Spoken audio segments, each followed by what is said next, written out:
and like look at the fingers and then just go shaboop, and like ask for uppies.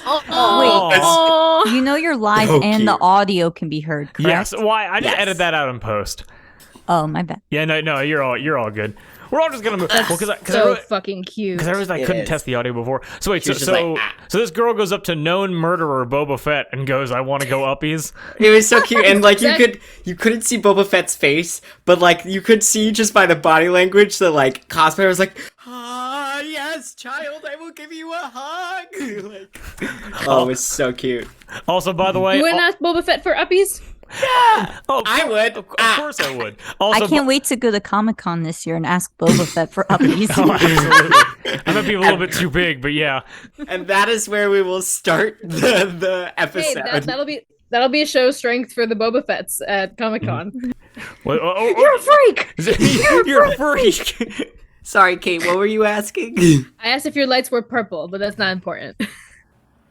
They are. Beautiful. Well, no, they're green, but But the reflection makes it look purple. It's It great. looks very nice. Thank you. It looks very nice. Oh, but yes. Oh, hello, anybody that happens to be watching this. Yeah. Hey. Hello, friends. Hey, Come sit world. down at our table. Exactly. Everybody's welcome. We sit down with us. We play We're gonna D&D. Shut up!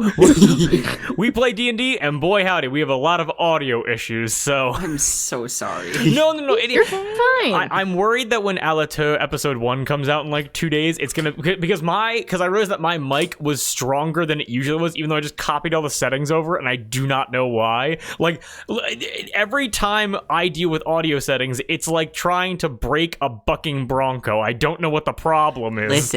Listen. We are not paid to do this. This is true. We That are is not very professionals, nor should the expectation be that we be professional. But all if right? it is not good, why try at all? I just want Because in trying is the meaning of the entirety of life, my friend. Yes, yeah, of course. Drew, I'm calling the Pinkertons to come to your house if you don't fix the fucking audio. Even if they showed up, if I had to do that, like if there was a gun to my head, I would do everything perfectly and it still just wouldn't fucking work. It just is technology overall. Yeah. You guys, Florence Pugh shaved her head for the Met Gala, and she looks really good. Well, time to look up and my Florence self-control to not shave my head again is waning. Wait, I gotta see this. Why were you resisting the urge in the first place? Do you have a good reason? Because I was like, I'm trying to grow it so that it's a good length to like do an undercut again, and also I'm job searching right now, so I probably shouldn't shave my head. I'm trying to find. Yeah. I don't see her new buzz cut style. I'm You trying. gotta type In, in like, Met the Gala Met Gala 2023. pictures. Oh my god. She's such an icon. I Met love Gala her. hair. I mean, presumably this would She come looks up. great. She's wearing like a big crown. Just look up Met Gala 2023 Florence Pugh. She's wearing a big old crown. Found it. She can do no wrong. So No, good. I do not want to allow ads on Vogue. I just want to see the photo. Oh, I see it. Oh, yeah. What was that? What was that? That was just me acknowledging A reasonable the shaved response head. to Florence Pugh. Oh, I I just- just text someone about this.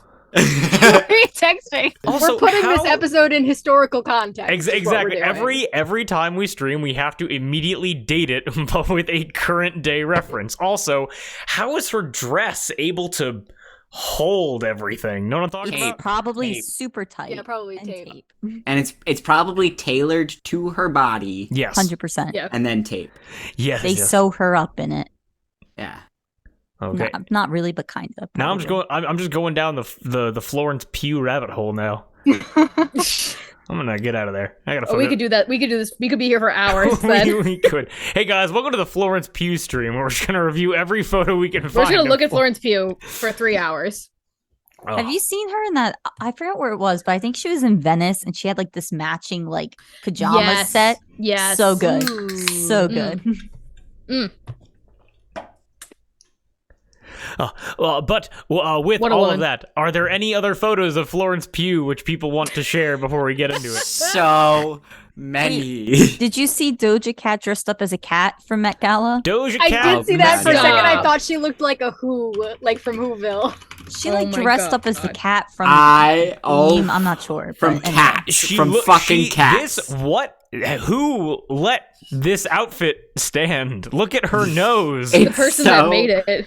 Listen, she is living her best fucking life, all right? I love Doja Cat. If you're gonna hate on Doja Cat right now, I'm going to yell at you. Oh no, I'm not hating on Doja Cat, but Why did they give her a realistic cat nose? I don't think so the funny. movie It's Cats. so good. Good for her. You know what? I like it in the still pictures. When I see it in videos, it skews very Uncanny Valley. It honestly looks better than the entire Cats movie. Yes. if I'm Truly. completely Cats honest. movie. 100%. Was James Corden in the Cats movie? Yes. Yes. Yeah. James Corden. No. Drew, please don't do this to I'm yourself. just looking at it. Oh God. It's God. all CG. Why is Yes. it all Yes. CG? Yes. Yeah. Yeah. Yeah. Dear God. Yeah. I don't know how else to explain it to you. It just is. I can't wait for our next meetup where we're all gonna watch Cats on loop for 24 hours. I can't. No. Are you Dad, I can't. Officially invited to come along as well. Gab, Eli. were you part of the Viet Cong? Because that sounds like an expert torture method.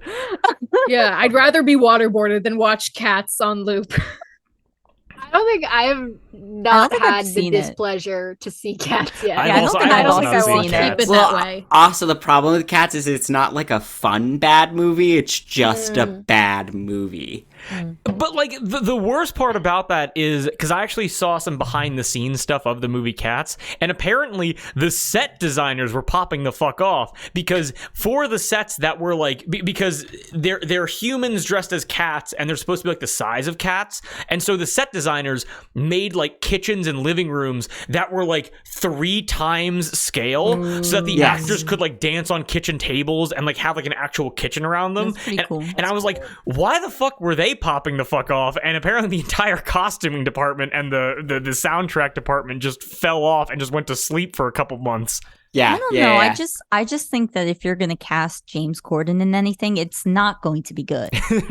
If your project needs James Corden, stop. Think about if the project is necessary. Like imagine like National Treasure, people hate on it, but imagine James Corden in it and how much worse that would get. Listen, It would be unbearable. watching Cats is so painful because so many times in that movie the music editing is so bad. The dancers are not dancing on beat. Like they're on rhythm, but the music that's been put over them is not set to their track, and it's just terrible. There's a great video I saw. Sideways. I love that. I watch that all the time. It's such a good. He's just like he's so upset. As he should be. As he should be. The worst audio mixing I've ever seen in my life was actually in The Last Jedi, and it has to be bad for it to stand out in The Last Jedi with that being the movie. But it was a scene where it's like Holdo is talking to Poe, and Holdo, like the back of her head is facing the camera. What's up? Wait, The Last Jedi? Yeah, The Last Jedi. The second one, the episode 8. And like okay. Holdo, her back of her head is facing the camera, and Poe's face is facing the camera, and they're having a conversation. And I shit you not, the audio for what it's like, and you will follow my command, Poe Dameron, or like whatever she says. And it looked like fucking amateur hour because her line stops and the scene continues for 2 seconds, and her mouth, you can see her jaw keep moving even though no words are coming out. And it's gotta be bad because I noticed that when I saw Last Jedi in the theater. Oh no. And I was like, if I am finding flaws with your movie on a first viewing, it is a garbage, just dumpster fire. Is that the one? Wait, is that the one we saw where the place Fire alarm went off? No, that was Was that the first one? what was the last one called? No. Batman? No. Revenge of It was not the last one. Yeah, it was. Because we were gonna learn who Ray's father was, and then the fucking entire building got evacuated. Oh yeah, you're right. You're right. And then I was like, and then we were all like, what did we miss? And then we went back like the next day and we missed nothing. And we missed nothing of Literally importance. Okay, but with all of that, are there any other critiques of Star Wars The Last Jedi or Star Wars Revenge of the Sith that want... no, not... What's the last one called? Whatever, doesn't matter. Any other announcements that want to be made that are... We could be here for hours if the answer was yes. Now I gotta figure out what the last title is called. I don't remember. That's not a glowing review. It was clearly a memorable movie if you don't remember the title. The Rise of Skywalker. The Rise of Skywalker. There we go. Right. But are there any more Star Wars critiques or photos of celebrities or thoughts on the movie Cats before we get going? Nor. No, and no. Okay, then. Do we want to play some D&D?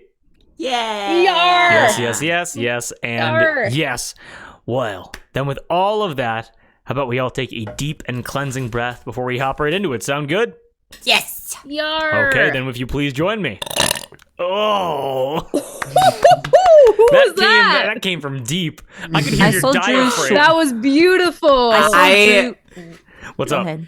I leaned into the microphone for that one. That was gorgeous. Yes, Gab, what's up? Well done. I saw Drew's notes on the shorts he wants to make, and there is a burp compilation idea. I in wrote there. that. Somebody I put that. Yes, I wrote that. I put that there. Sorry, Drew. All of I our take that YouTube back. viewers, Kate, great job. yes, excellent job, Kate. Thank you. Coming soon when we burp more. You will see. Drink that LaCroix. Drink it. It's for the views. We need content. now run Papa into this, needs content. now run into this garage door. Come on, honey. Papa needs content. But with all of that, how about a deep and cleansing breath? Please join me.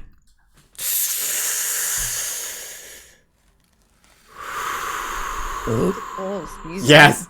Oh, that hurt. That like actually hurt. Beautiful. No. Oh no. More. Sorry, bud. Ready, everybody, and go. But with all of that, everything after all of those burps is canon. So we come back, and I'm not going to give too much of a grandiose recap of where we left off before, because I'll just give it to you guys straight. We have Olive, Cowrie, her, Rahi, and Skylar on the top of the Aphrodite temple. Rahi and her are currently tripping balls and are screaming and freaking out on the floor, holding onto each other's shoulders. We have Yorda and Mud on the ground near the Aphrodite temple, with Mud passed out and screaming and freaking out as well.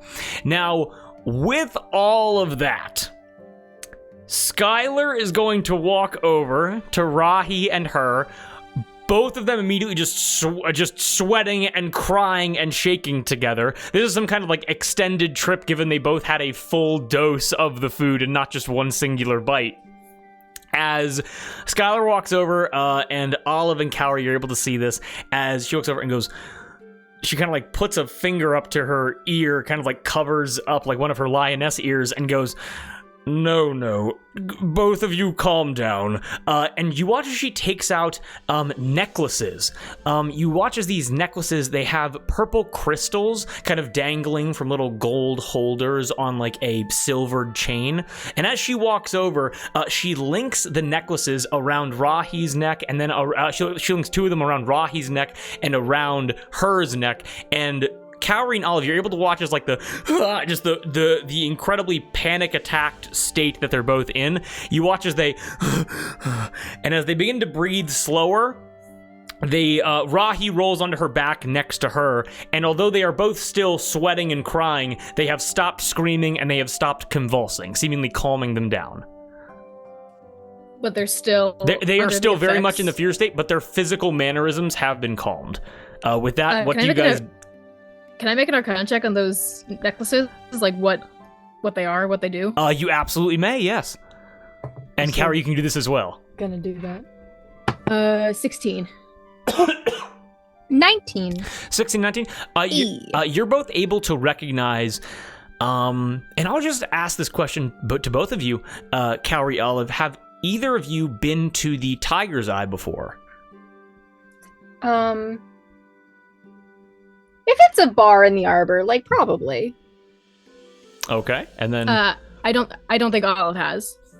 Olive, what you're able to gain from these is like, these have like low latencies of calm spells on them, this seems to be used as a way for people to alleviate anxiety, a way of kind of like centering their emotions to an object or a focus.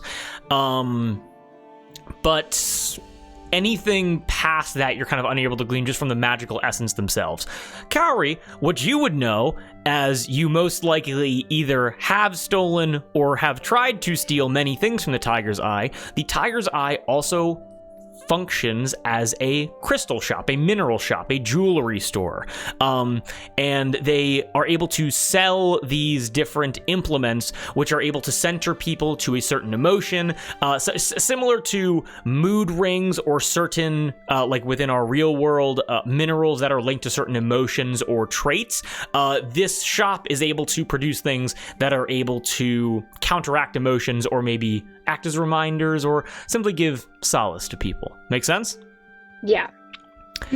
As Skylar kind of like just steps back and then looks at the both of you. Are they... What is that? What did you put on them? She just kind of like blinks a few times. Cowrie, if you want to respond, you definitely can. I'll say to all. I think it's all right. I've seen these kinds of things at the Tiger's Eye. It just calmed them down, I guess. I think it's all right. Okay. Still looking at Skylar. So, what now? Do we just wait until they come to, or do we just stand here? Skylar looks at both of you and goes, well, my brother did promise me that drink, so... And as she looks between Rahi and her and goes, I'll take the big one, and you guys can take the smaller one, and then we can both move over to the Tiger's Eye and drink and catch up and figure out what's going on. So you are coming with us, or are you going to vanish again? I will be in the Tiger's Eye. I like vanishing. I may vanish with Rahi and then show up in the Tiger's Eye, but that's where I'm going right now. All right. Insight check. Is she lying? Again, 6 foot tall lioness. Yeah. You're able to see, hands linked behind her back as she just wordlessly stares at both of you. You're able to see her ears kind of like, and just kind of move around a little bit. Give me an insight check. I'll also But, yeah, both of you. Yeah. 17. Dirty 20. So, 17. You both have grown up around pirates for so long that although she is not like a traditional swashbuckler, you're able to get that vibe from her. You know that she is shady as fuck, absolutely. However, in this particular moment, given her brother is here, you would assume that she is being truthful in this moment. Do not expect the truth all of the time from this person, though. Make sense? Good to know. Yeah. Nico, that seemed fair for Skylar? Excellent. I'm glad I'm doing her justice. As you guys are able to watch as Skylar leans down, almost like kind of gets on top of Rahi, hooks an arm underneath her leg, rolls over her body, lands in a crouch position, and then stands up with Rahi slung over her shoulder. And as she goes, excellent. I will see you both at the bottom then. And you watch as she is able to walk behind a rock protrusion of like a staircase leading up to the roof. And as she walks behind that staircase, she leaves you guys to go and grab her. I am not very strong, but I will do my best. I do a fly cast on myself, so I kind of like try to like how does this work? I got this up here. If Skylar is taking, if we can take the stairs, and I can always help you carry her. Or if I grab one side and you grab the other, and I'm holding on to you, I can fly the three of us down. We can try. Okay, I try to get... How much does her weigh? Her is very light because her is an air genasi, and they only weigh like 50, 60 pounds. True. I am 6 foot, but I did have levitate on me, so I don't know if that helps at all. Oh, absolutely, yeah. If you both want to give me like athletics check to try to just like pick her up, it's not going to be that difficult. Cool. You say that. You say that. Am I helping? Yeah, go ahead. Okay, cool. Okay. 17.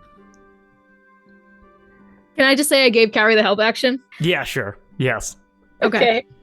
Should I roll again? Same roll, 17. Same roll. Olive and Cowrie, you kind of like inspect her of like, okay, we are not the biggest people here. How are we gonna do this? Cowrie, as you come down, you're able to place a hand underneath her's thigh and then just ever so gently lift them up, like as they begin to levitate stiff as a board, and you realize that the levitate spell is still cast on them, and they are like in this state of gravity is affecting them, but not in a very significant way. And so you just kind of like pizza-esque carry her as you guys walk around. Light as a feather, stiff as a board. Light as a feather, stiff as a board.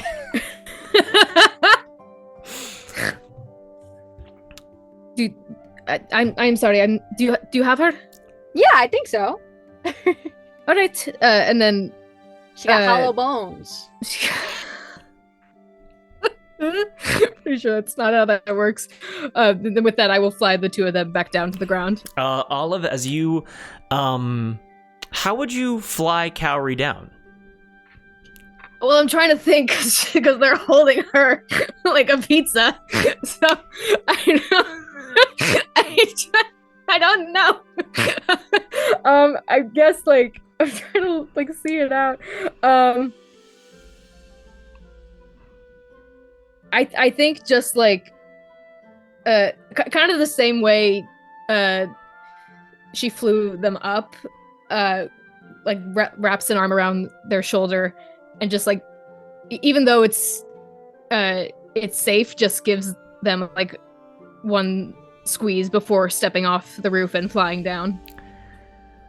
One very quick squeeze as you guys are able to descend down the Aphrodite temple. As you guys are descending down, Yorda, you are able to watch as Skylar fully just rounds a corner of the Aphrodite temple and begins walking towards you, beating Olive and Cowrie down by a ridiculous margin as they begin to levitate down with her. You're able to see that Rahi is slung over Skylar's shoulder as you see Mud on the ground, just kind of going feral on the ground. Awesome. Cool. I just look at Just him. fucking leave him there. On the Leave him there. ground. I tap him with my foot a little bit, like, hey man. And I will just wait for Skylar to like fully come up with me or come up to me. As she walks up to you, she goes, "You're not expecting me to carry both of them, right?" No, I got this one. He would prefer to be dragged through the dirt anyway, I think, so. I'll do him that. I've exchanged one sentence with this man. That is exactly what he would want. I understand that implicitly. Moss, does Mud wear shoes, or is he barefoot all the time? I'm so glad you asked this question because he does not. Nope. Okay, I didn't think so. So if he was wearing shoes, I'd drag him by the ankle. He's not. I'm gonna drag him by one arm. Yep. Just like drag him behind me. As excellent as Cowrie and Olive, you guys are able to touch down on the ground. Yorda dragging Mud. Skylar just kind of like tosses a necklace onto Mud's chest, and the effect carries over anyway. Mud, because Mud, like a screaming and kicking toddler, is like, and the necklace touches him, and then he immediately goes, and just kind of like settles down a little bit, making it easier for you to drag him across the floor. I like the imagery of Yorda dragging his screaming child to the bar. I don't want to go to the tiger's eye. You can't make me now. Dragging. You guys are able to head on over to the Tiger's Eye.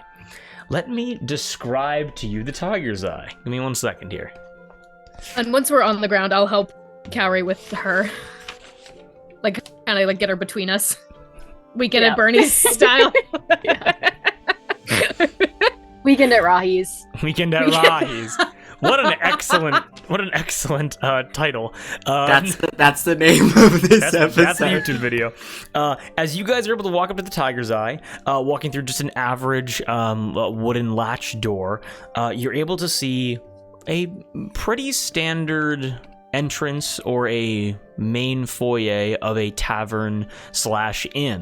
The oddest thing you're able to notice, though, you're able to see kind of an open area, a bar off to the side, tables littering within, much smaller than the Triple S or the Triple F. This is like a, although reputable, more of a hole-in-the-wall kind of establishment.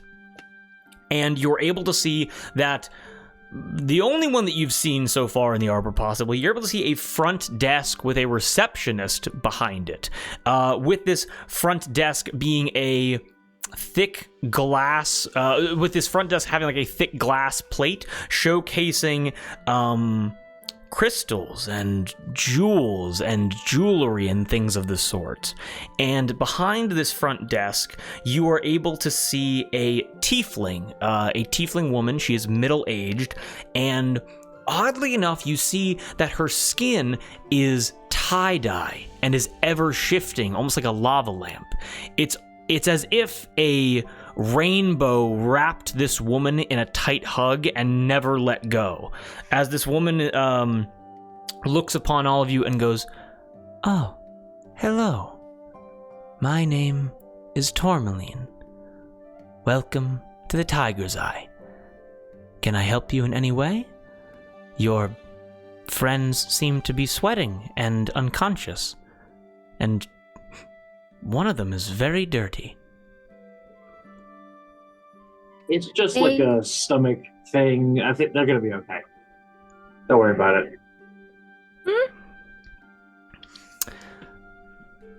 Food poisoning.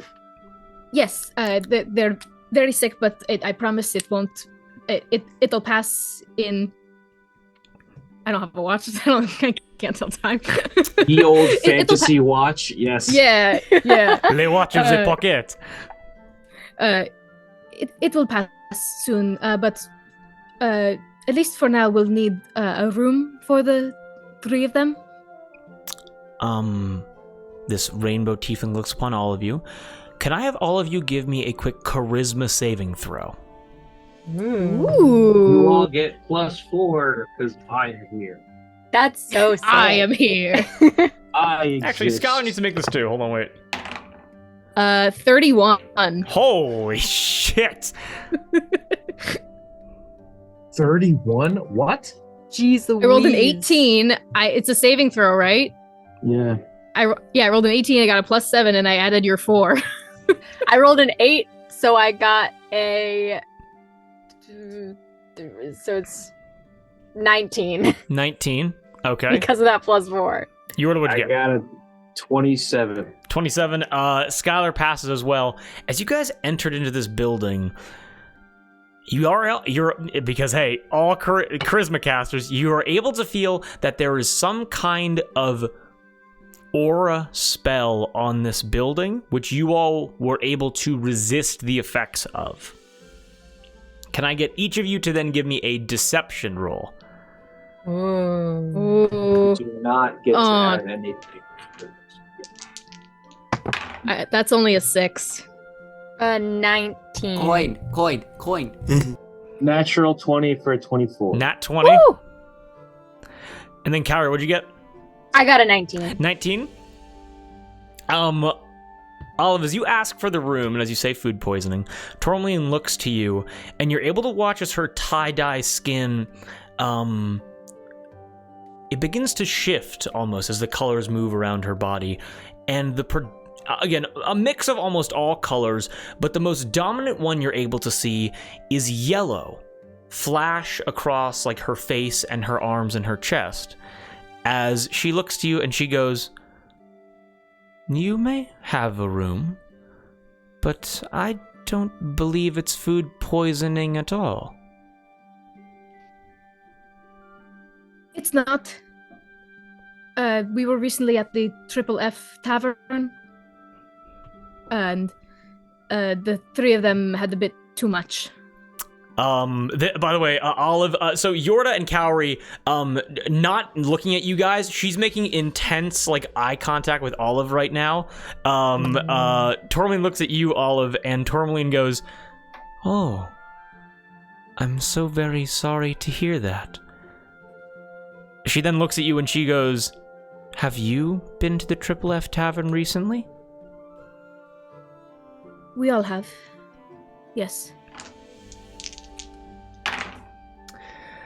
You watch as Tourmaline calmly walks out from behind the counter with all of the little jewelry and all the little crystals, and still maintaining eye contact with you, Olive, walks directly up to you, gently opens her arms, and pulls you into a very close hug as she attempts to hug you. I like kind of awkwardly lean into it. I'm like, oh, thank you. As Olive, with your hair being a water genasi's hair, kind of as described by you, kind of bigger, but like kind of constantly moving in like an almost like underwater state. She begins kind of like gently brushing her hair and goes, there. This, she breaks away from the hug and goes, "This is a place of calm and a place of healing.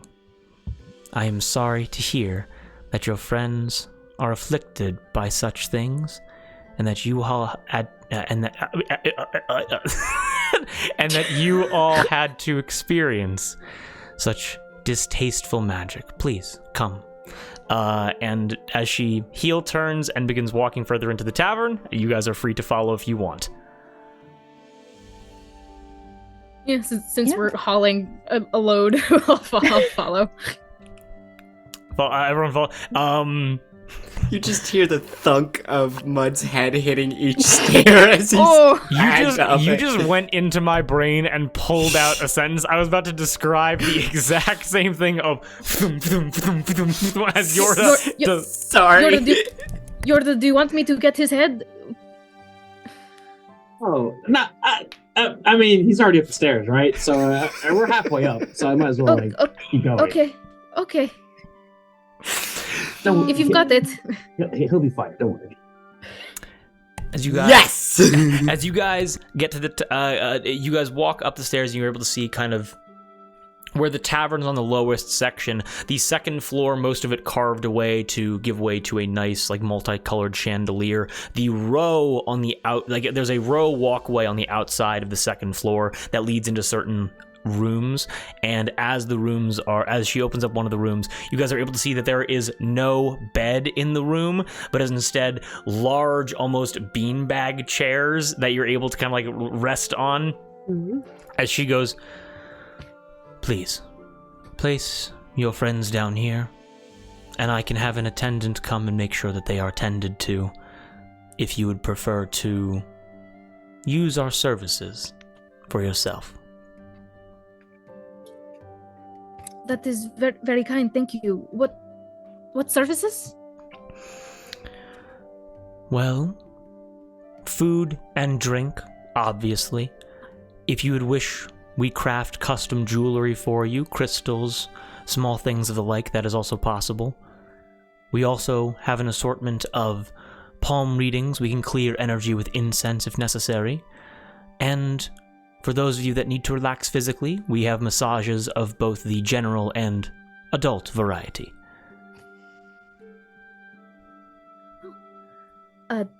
Thank you. I think we'll leave them here for now and perhaps start with food and drink.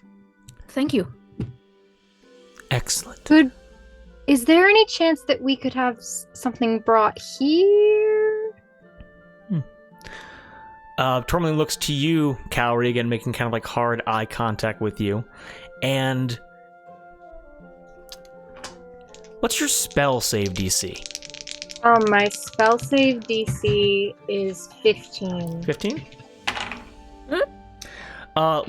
Makes eye contact with you, and you watch as the yellow has since subsided and like morphed back into her general skin. And as she makes eye contact with you, Cowrie, you're able to watch as the dominant color across her skin becomes a deep blue. As she looks at you, and she goes, Kind of like squints her brow, kind of like tilts her head a little bit as she goes, "We can certainly make those arrangements for you. Yes." All right. I gesture over to Rahi and her talking to Tourmaline. I point to Rahi. Did she mention to you or someone here that, and then I point to her that she would be coming here at some point? Tourmaline looks over to Rahi and her and goes, yes, of course. They both frequented here several years ago. Rahi traveled here, well, possibly a week ago, letting it be known that her companion has re-entered the city and needed to reconnect with things emotionally and physically. I was supposed to lead you guys. I was supposed to give a palm reading and gaze into her eyes and gauge her emotions, and then lead you on a path to another location. But we can save that for, I believe, you have found the woman who gave me those instructions. I'm sure there will still be time. They should be awake soon, but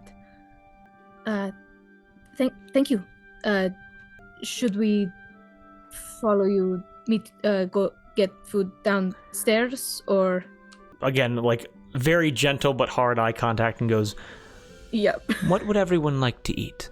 And let's go around the table. Yorda, what would Yorda like to eat on this evening? Fish and chips. And a beer. Fried fish with potato strands and an ale. That can be arranged. Skylar just kind of chips in and goes, "I'll have lamb on the rack, please. Thank you." Cowrie, what do you want to eat? Any sort of raw fish, sushi, of whatever raw fish they might have, and some sort of like really fruity sweet drink. I believe the fresh catch of the day is oysters, clams, and cockles, and I can deliver a raw tuna as well. That'll do. Perfect. And to complement that, a strawberry banana blendini. Excellent. Olive, what do you want to eat? Same as everyone else, with keeping with the fish theme. Would want like a typical fish dinner, you know, like grilled fish, like with the side, and also an ale. Perfect. Tourmaline nods, accepts that as she turns, and she goes, "And we will open a tab for all of you." And as she walks out of the room, she closes the door, and you guys have privacy to chat if you wish. And I say to everyone, sorry, I absolutely want to check out the rest of this place, but I also am super worried that when her and Rahi wake up, that Rahi's going to try to kill her, and so I don't really want to leave them alone.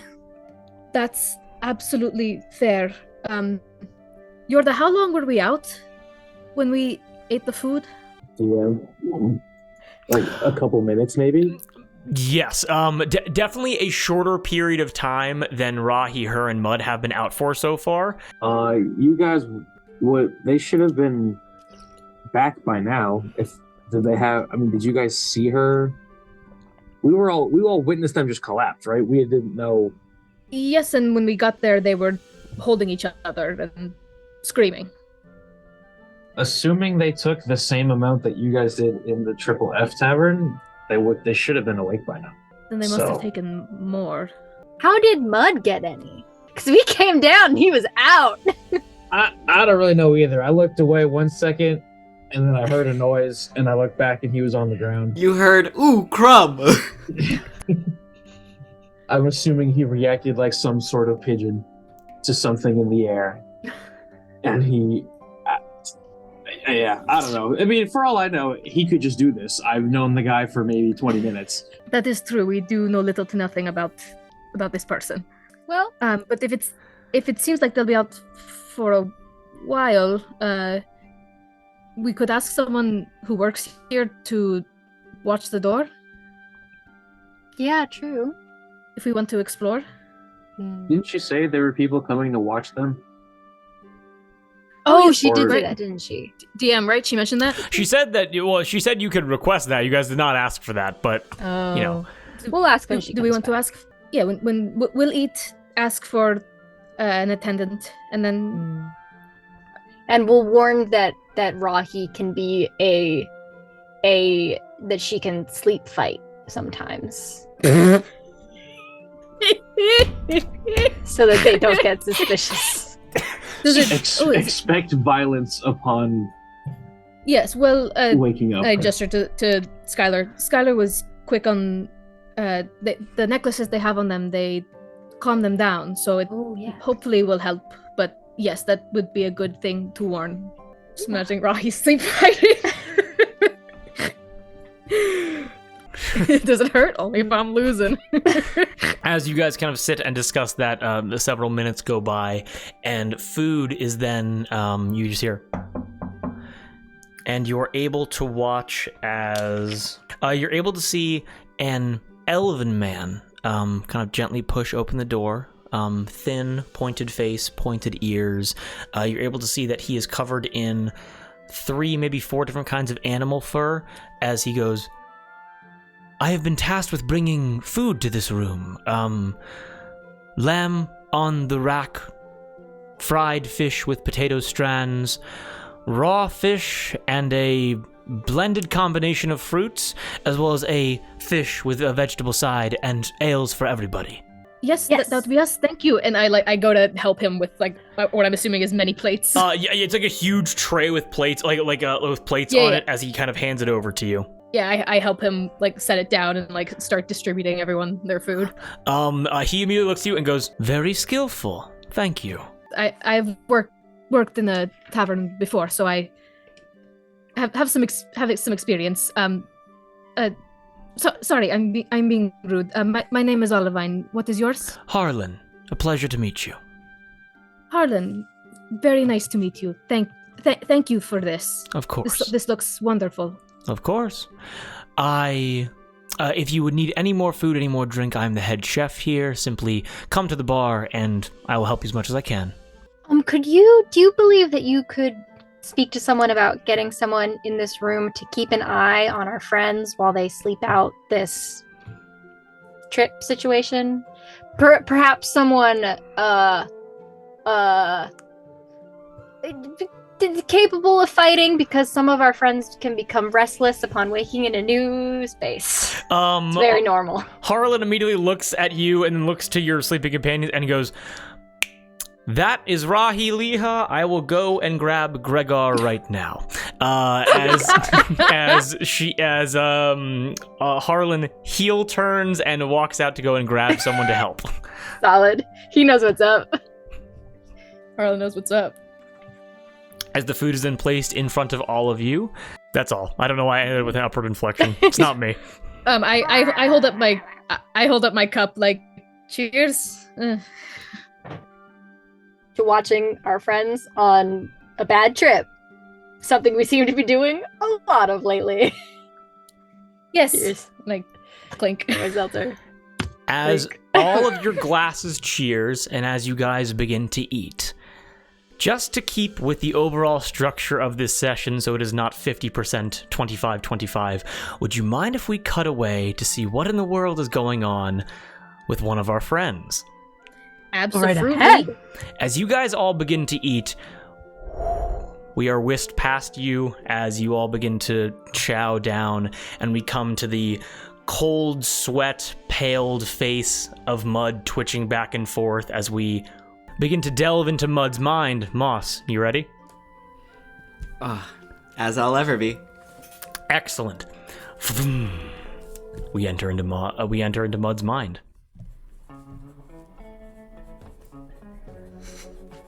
As we enter into Mud's mind, Mud, as your eyes blink back open, your consciousness returns to you, your mind seemingly stripped. So you believe that this right now is the present moment. You know you're not experiencing this as a fear state. Make sense? So I think it's real? You think this is real, yes. Cool. And you are looking down right now at it's a dimly lit room made completely of stone. And you're looking down at a conveyor belt. It's basically one of those conveyor belts, kind of like what they have at the airport, where it's multiple metal rungs that allows things to slide down it if pushed.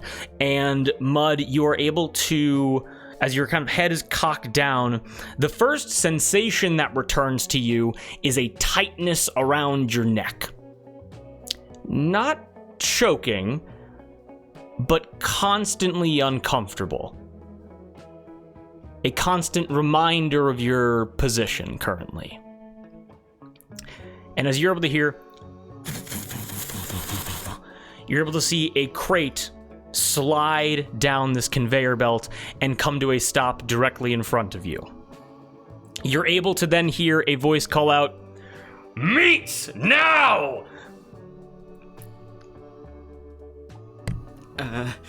Okay.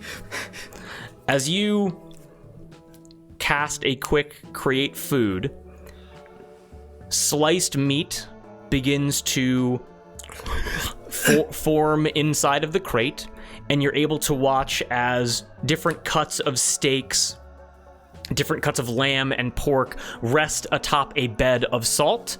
As you then watch this meat sink down into this into a veritable like couple inches, if not like a foot of salt, as the box then and just continues down the line.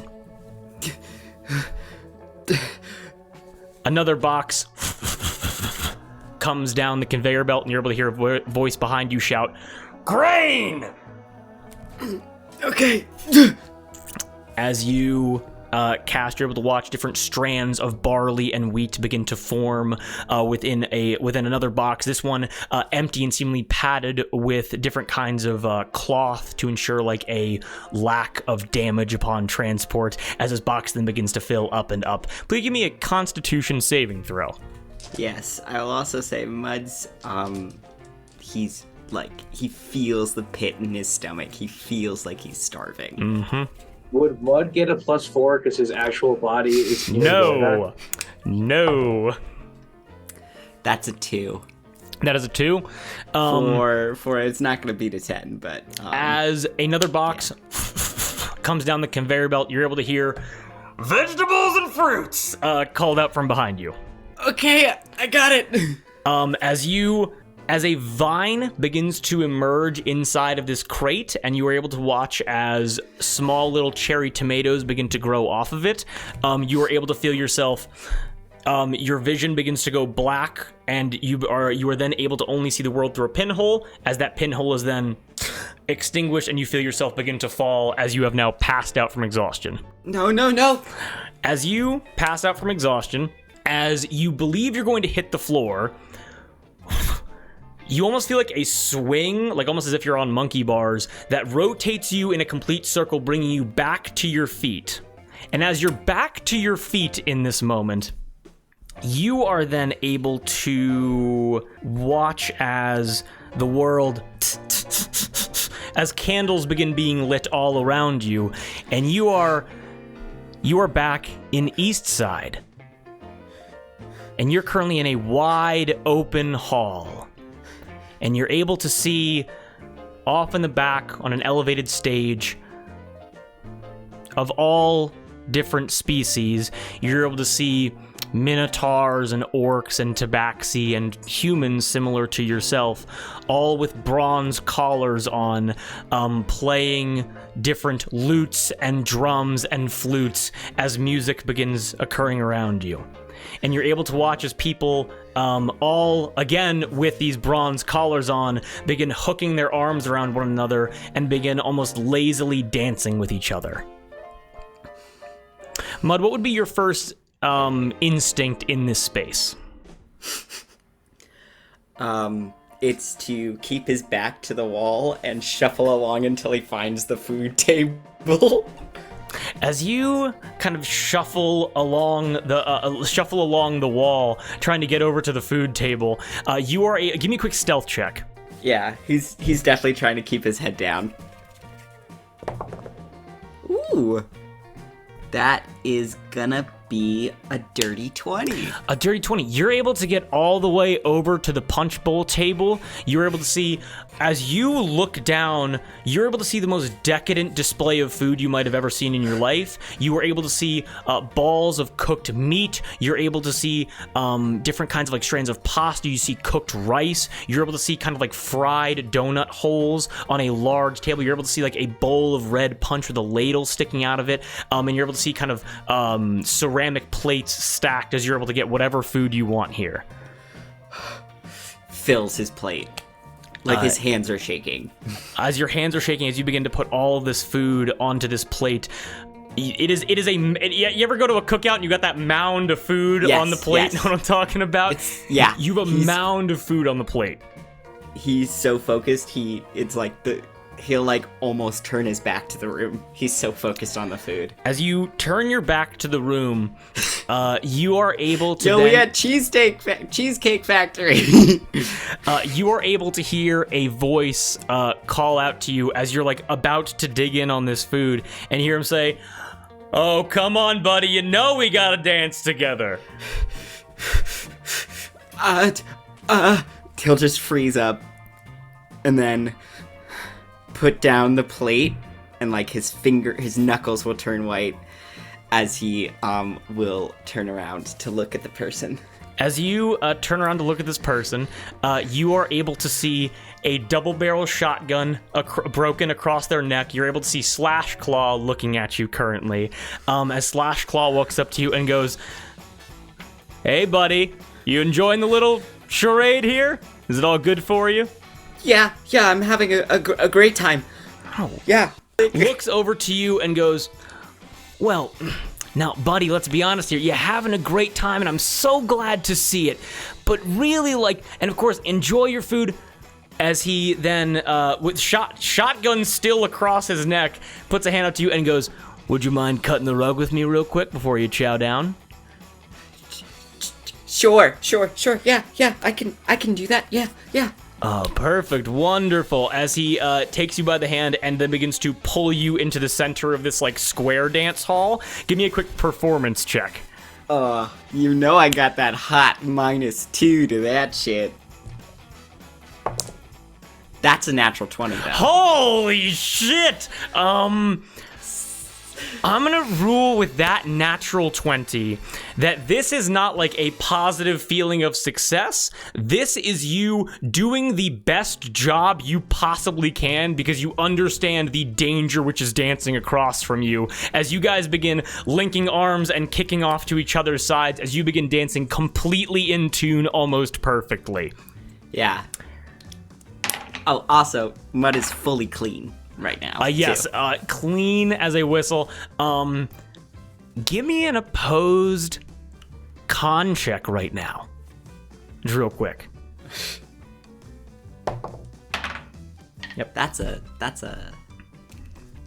Constitution, just a check. Yep. That's a 7. That's a 7. As you begin to kind of, as you're kind of kicking, as you're spinning, as you're kind of like dancing around this person, you begin breathing very heavily, and you're able to kind of feel your vision begin to shake, go like all wibbly and blurry. You're able to watch as Slash Claw kind of breaks away from you with a spin and goes, "My God, you can dance. That was wonderful. Thank you." You're welcome. And your manners are wonderful. Perfect. Now, no need for me to keep you any longer. Keep enjoying the festivities. I'm gonna go make sure everybody else is having a swinging time. That sound good? Okay, yeah.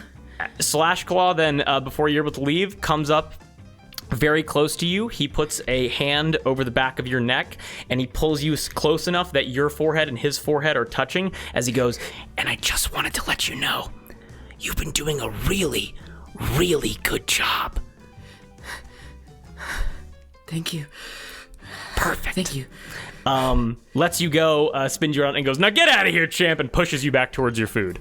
He mudfully like almost falls over, but keeps himself upright and gets to his food. As you get to your food, give me a quick. What check do you think would associate eating very quickly with?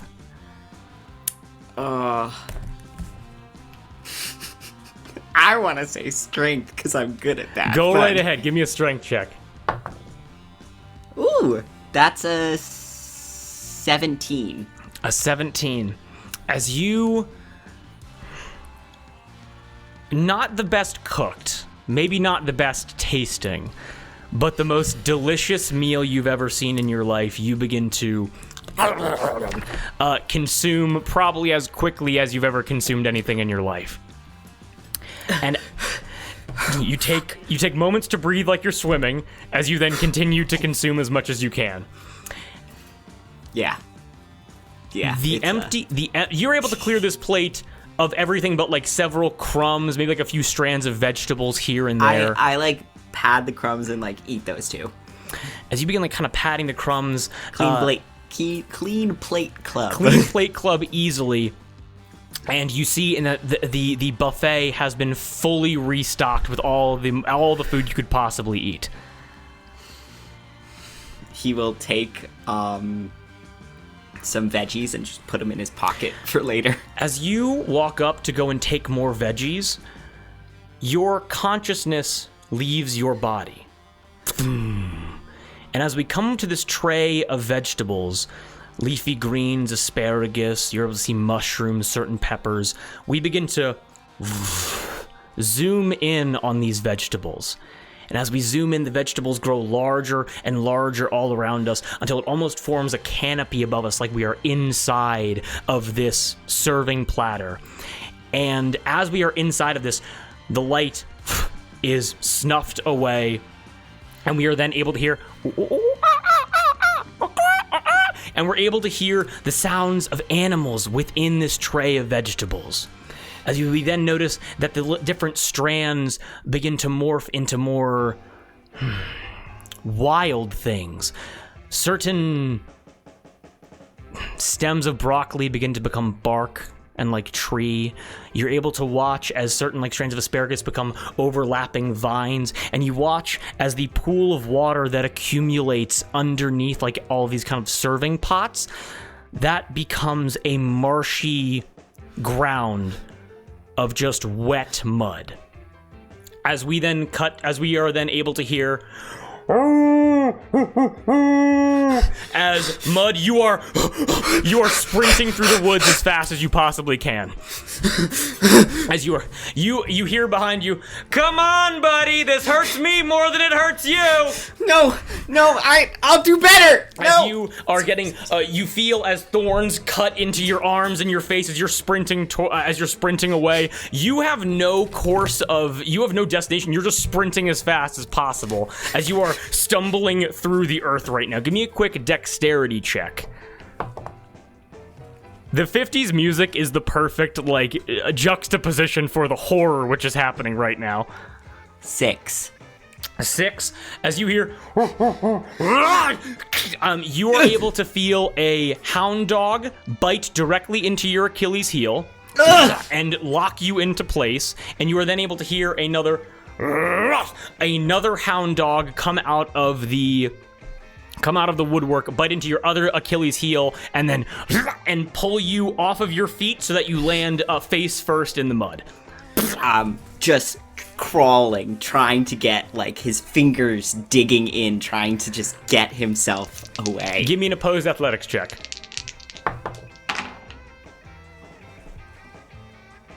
18.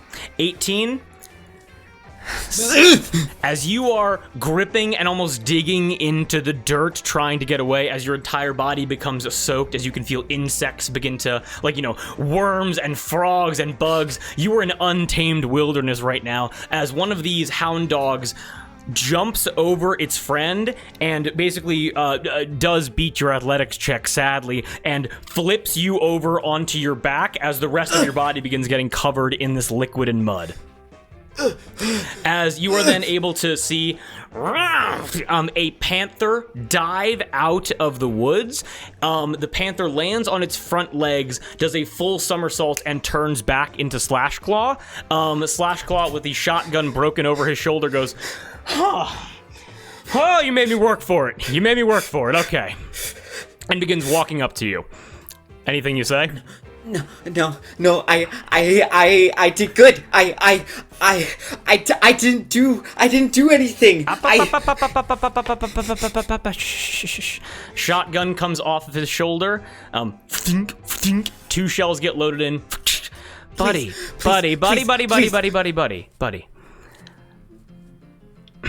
He points it directly at your chest as he says, "What's your name again?" Shotgun shell goes off, and you immediately black out. As you black out, your eyes then immediately open once again. A gasped breath is taken into your lungs as you are looking up, no longer nighttime above you, looking up at a clear blue sky, no clouds, with a sun beating down on you. You feel your face incredibly sunburnt, your lips chapped beyond belief, as you're able to cock your head and look down to your chest as you see a seagull and picking at parts of your skin.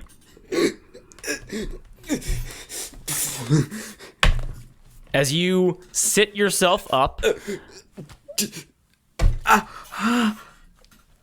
you are able to look around, and you see that you are now on the deck of a ship. The deck of a ship with vines overgrowing it, seemingly pinning it to an untamed forest directly to your north. And as you kind of begin to kind of raise up from this laid down position, you're able to look west and east, and you see nothing but dozens and hundreds of ships in the exact same state, some of them overlapping, just ruined on this shoreline.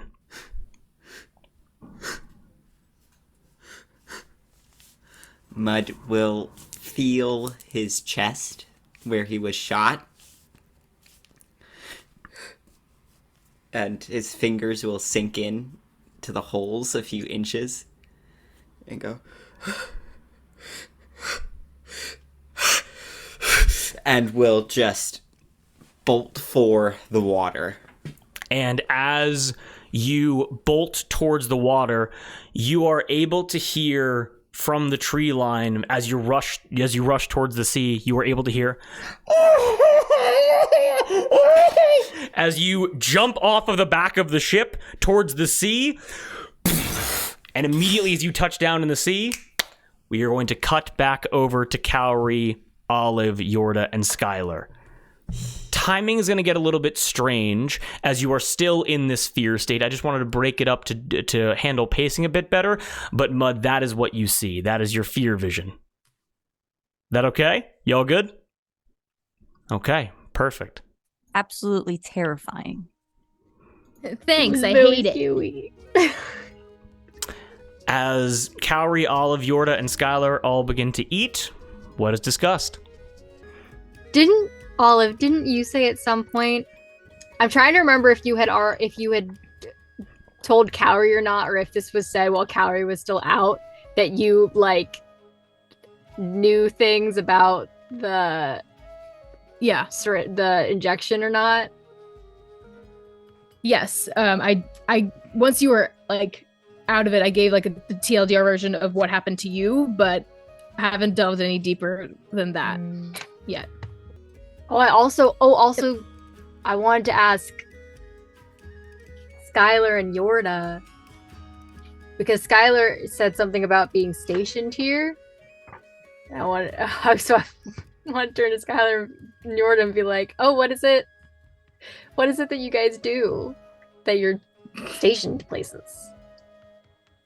I may have used an improper word, in the excitement of meeting my sister. It's just where we come from, where groups of the tribe are sent on excursions to different places, and I was under the assumption that I was the only one coming to the palm of the fist. So stationed was not necessarily the correct word. I was just, excited, obviously, to see my sister here, but I was unaware until obviously the note that you left in my room that I had slept through, I guess. Somebody's got to do an insight check on this, right? Oh, yeah. I'm gonna do an insight check on that. And then No. I roll one or the other, and I don't tell you which one it was. Yes. Yeah. Skylar is going to give you the help action. Is going to give you the help. That's cheating. I'll give Cowrie the help action. Does that work? Yeah, sure. Yeah. Yeah. If I can do it, you can do it. So. Yeah. If you have to obey the rules, if we have to obey the rules, so do you. Yes, there we go. What'd you get, Cowrie? What'd you get?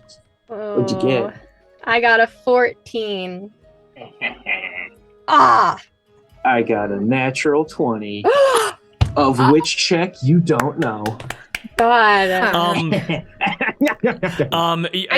Yorda fucking stone cold as Skylar kind of looks over and like to help you just goes, well, brother, I wouldn't exactly be skilled if you woke up while I was sneaking into your room, and kind of like pushes you on the arm a bit to basically try to like divert the conversation away from that. Make sense? Yes. Mm-hmm. Well, you said your tribe. Where is it that you guys are from? I don't remember if we've talked about this before. Let's find out, shall we? You mentioned I think when we met Nature's Pillars, I believe. Heinz Labyrinth. There we go. The other one, yes. That thing. That place. Yep. Good old Cowrie. Across the pond. In fantasy Pennsylvania. I cannot freaking spell the word labyrinth. No one can. It's all right. Labyrinth. There's a Y in there. It fucks you up. God, I thought it was in the last part, but it was in the middle. Labyrinth. Gotcha. Yeah. How long have you guys been on your excursions? I'd say like less few months, 3 months-ish. I bounced around locally a little bit until I was sent this way. Is it for like... Sorry, I didn't mean to cut you off. No, I was just exclaiming. Is it... You said you guys are sent out on these excursions. Is it like for a specific purpose? Is it like a coming of age thing, or like a... It varies. I had my coming of age proving trial earlier in my time with the tribe, but that was something different. So what you're saying is Yorda is not a child. I'm in fact not a child. Proving you trial? You don't know what the tribe considers a child. I could have done that when I was 6. I mean, you are still a child to me. Yorda is 7. I'm a little cat. They mature Ears. incredibly quickly. What do you have to do for your Meow. proving trial? God, I don't even remember. That was so long ago. I don't know, fight something, bring something back. I remember I did my trial with Ryan, I believe, one of my younger brothers. We had the same trial period. So that was fun. Ryan. Do you have more siblings? I do. Let me make sure I got that name right. I did. Yes. Yeah, I am one of quite a couple. I mean, our tribe is quite large, and my family is no exception to that. So, more than just me, my brother, and Skylar. Gotcha.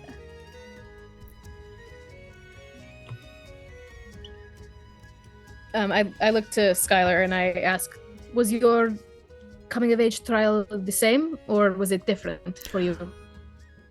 While the Oh, by the way, Skylar ate incredibly quickly. She is now just kind of like suckling the marrow out of like the rack of lamb that she had, as she kind of like stops picking her teeth and goes,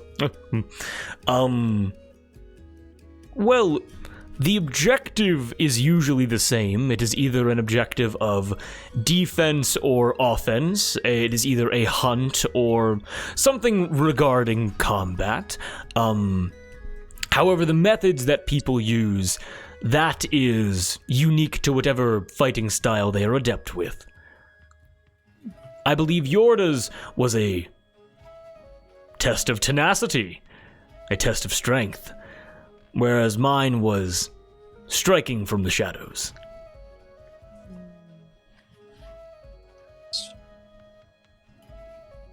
And correct me if I'm wrong, Skylar. Did you say that you were following Rahi? She looks you in the face and goes, Is that what you heard? I don't think I said that. Give me an insight check. Sure will. Can I assist my sister back? Yes, you may. Boo! Family ties. Can I assist Cowrie? Yes, And I will. I will assist by saying, well, I had to check on Yorda while he was sleeping that night, and forgive me, I did see your letter, and it did say something about following the Fury. Skylar looks over to Yorda and goes, you slept in, didn't you? It was a long day. In his when defense, don't it was. I? When don't I? It was a very long day in his defense the night before. He fell off a building. Cowrie, you got to beat an 18.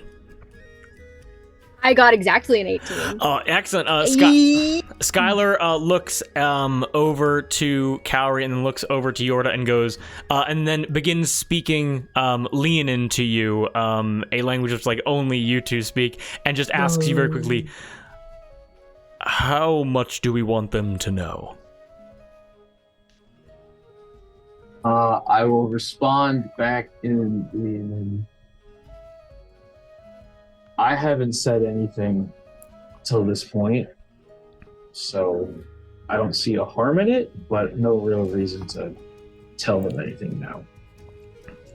Skylar kind of responds back. The last thing she'll say as she just goes, I think they need an answer, so why don't you say whatever's appropriate? As then she stops speaking Leonin and goes, well, I believe I understand I am new to this group.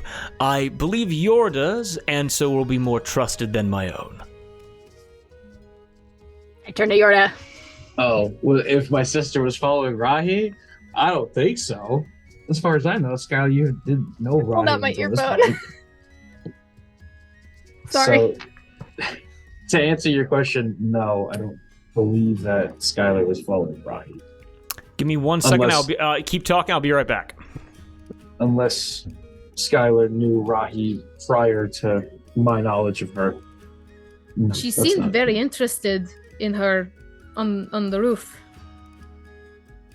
Who isn't even drawn before- to two electric women talking and passing out on the roof of the Love Temple? You know? That's that's very true. But I apologize for the invasion of privacy. But I did read her letter, and it mentioned someone with connection to the Fury. And if it had to be anyone,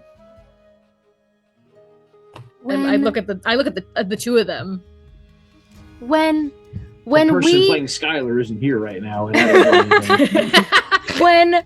when that weird shit happened to her a few days ago, when she got possessed by like a tiny fury for a second, and that that thing back at the well was also a tiny fury. The electric wraith thingy Yeah. Yeah. There's yes, no yes. worries. that you told me about that I wasn't there for. No worries. I think we filled you in enough. I'm trying to remember. Oh, right. Because you were not you at that point, right? Exactly. But now I know of said event. Yeah. Because there's. Are you guys following like the magic that they have? The like bzz, bzz, fury stuff? No, I mean, you guys have seen me. I implement the powers of thunder and lightning into my combat quite a lot. But no, I wouldn't say so much magic chase. Well, then what were you sent here for, if you don't mind me asking? At this point in time, I do mind you asking, Olive. I'm sorry. No, that's fair. That's fair. A little bit.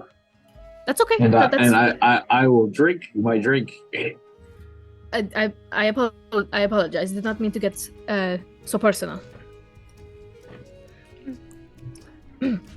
So where did those attendants that they were going to send? You guys are able to watch as the once again knock on the door. I too quickly get up and open the door. I'm so excited to see what I missed in those 2 minutes. As you guys are able to watch as thick pants with a white lined leather loincloth, topless from the waist up, you were able to see a male half-orc step into the room. It goes, "My name's Gregor, and I was told that Rahi Liha is not doing that well." Yes, thank you. Please, come in. She's indisposed at the moment. We just wanted someone capable of her strength to watch her for when she wakes up. She may not be agreeable. Very, very handsome-faced half-orc man looks to you, looks to all of you and goes, Okay. None of us are of the level of Rahi Liha's strength, but we can certainly try. Oh, you had me fooled.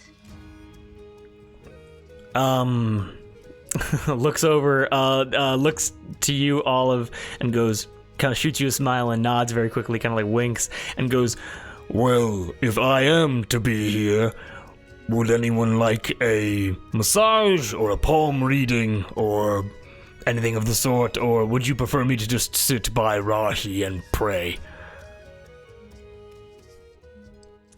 Palm reading sounds cool. Oh, yes. Which we don't have to do now if we're at a transition point. We don't have to roleplay that if that's not something that fits. I will leave it up to, I don't want to be too honest about it. Gregor looks over and goes, Continue talking, and if the energy is right, then simply call for me. Solid. Nods, and he goes and sits on his knees next to Rahi. We just wanted to get a better look at your fine establishment, but yes, definitely willing to take you up on whatever offer. Thank you, Gregor. Happy to assist. Okay, what are you guys doing? I believe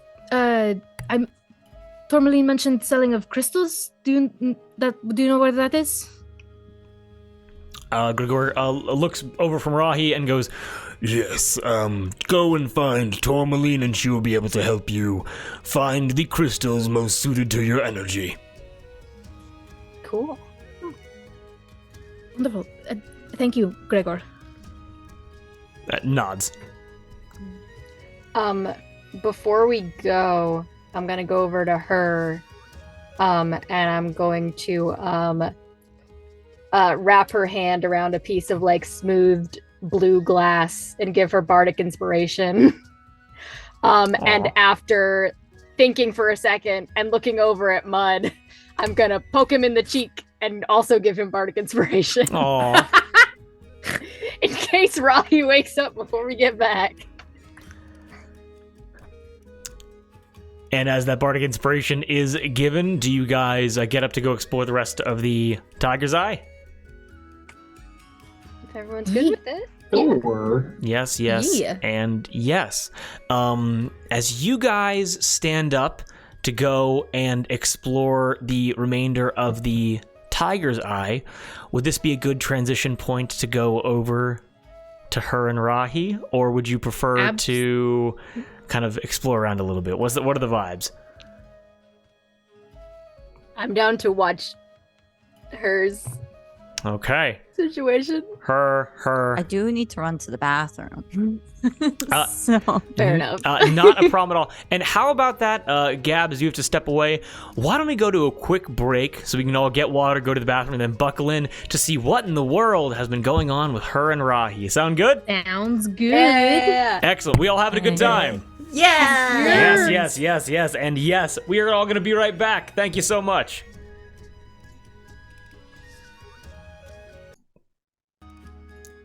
to me because Look at there! There he Dog! is. There's So the Remy. There he is. boy. There's a Remy. My And a burp. Remy. My Remy. Very nice burp. Remy. Good boy. Oh, good boy. He knows his name. boy. Good boy. Hey He's so guys, smart. just an animal stream now. You know this is gonna be a short. We love dogs, except Wait, for hold the on. I can ones that just- tore out Mud's Achilles. We do not like those dogs. Here, hold on. Where? Those dogs. Where Those. is he putting his nose on it? Oh, Hello. Damn, Kate, you wild shape. oh my Hi, guys. God, I rolled love a nat him. 20. Remy, we love you. He's so Okay, happy. he's Look had at enough. him. He responds well to positive encouragement, just like Tony.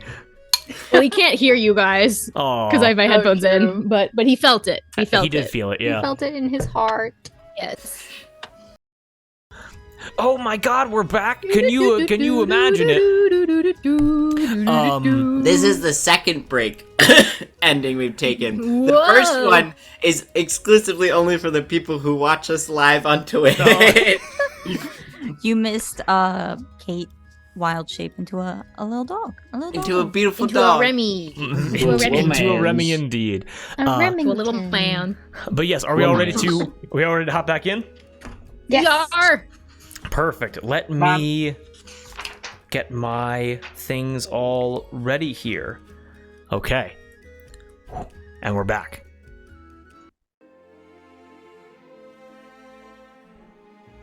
Her.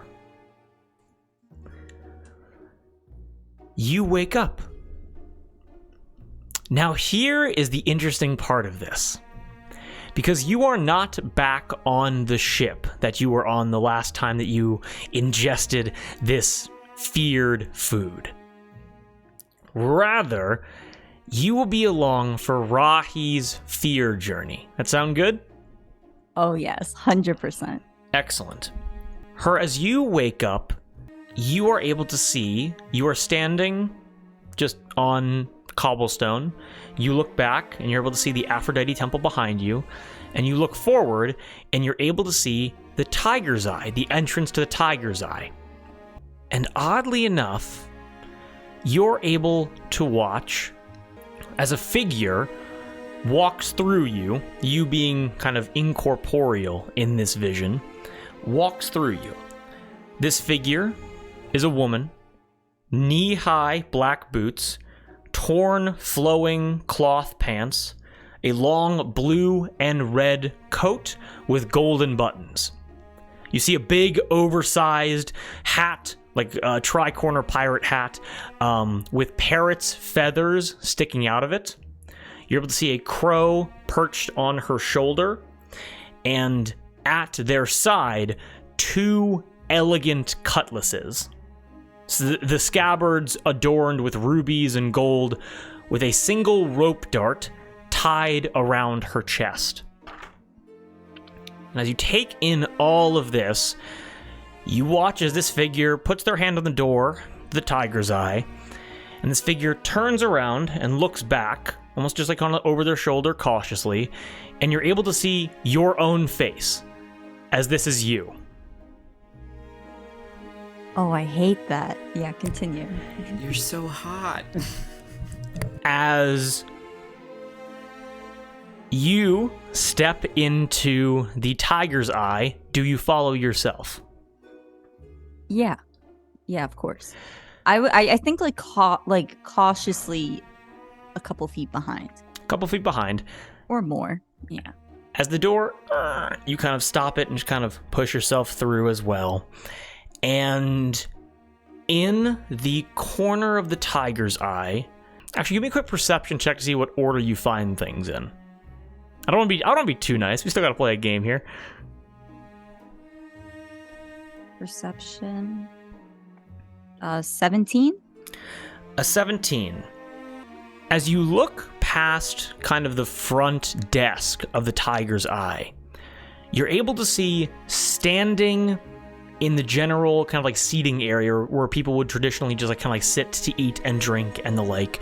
You're able to see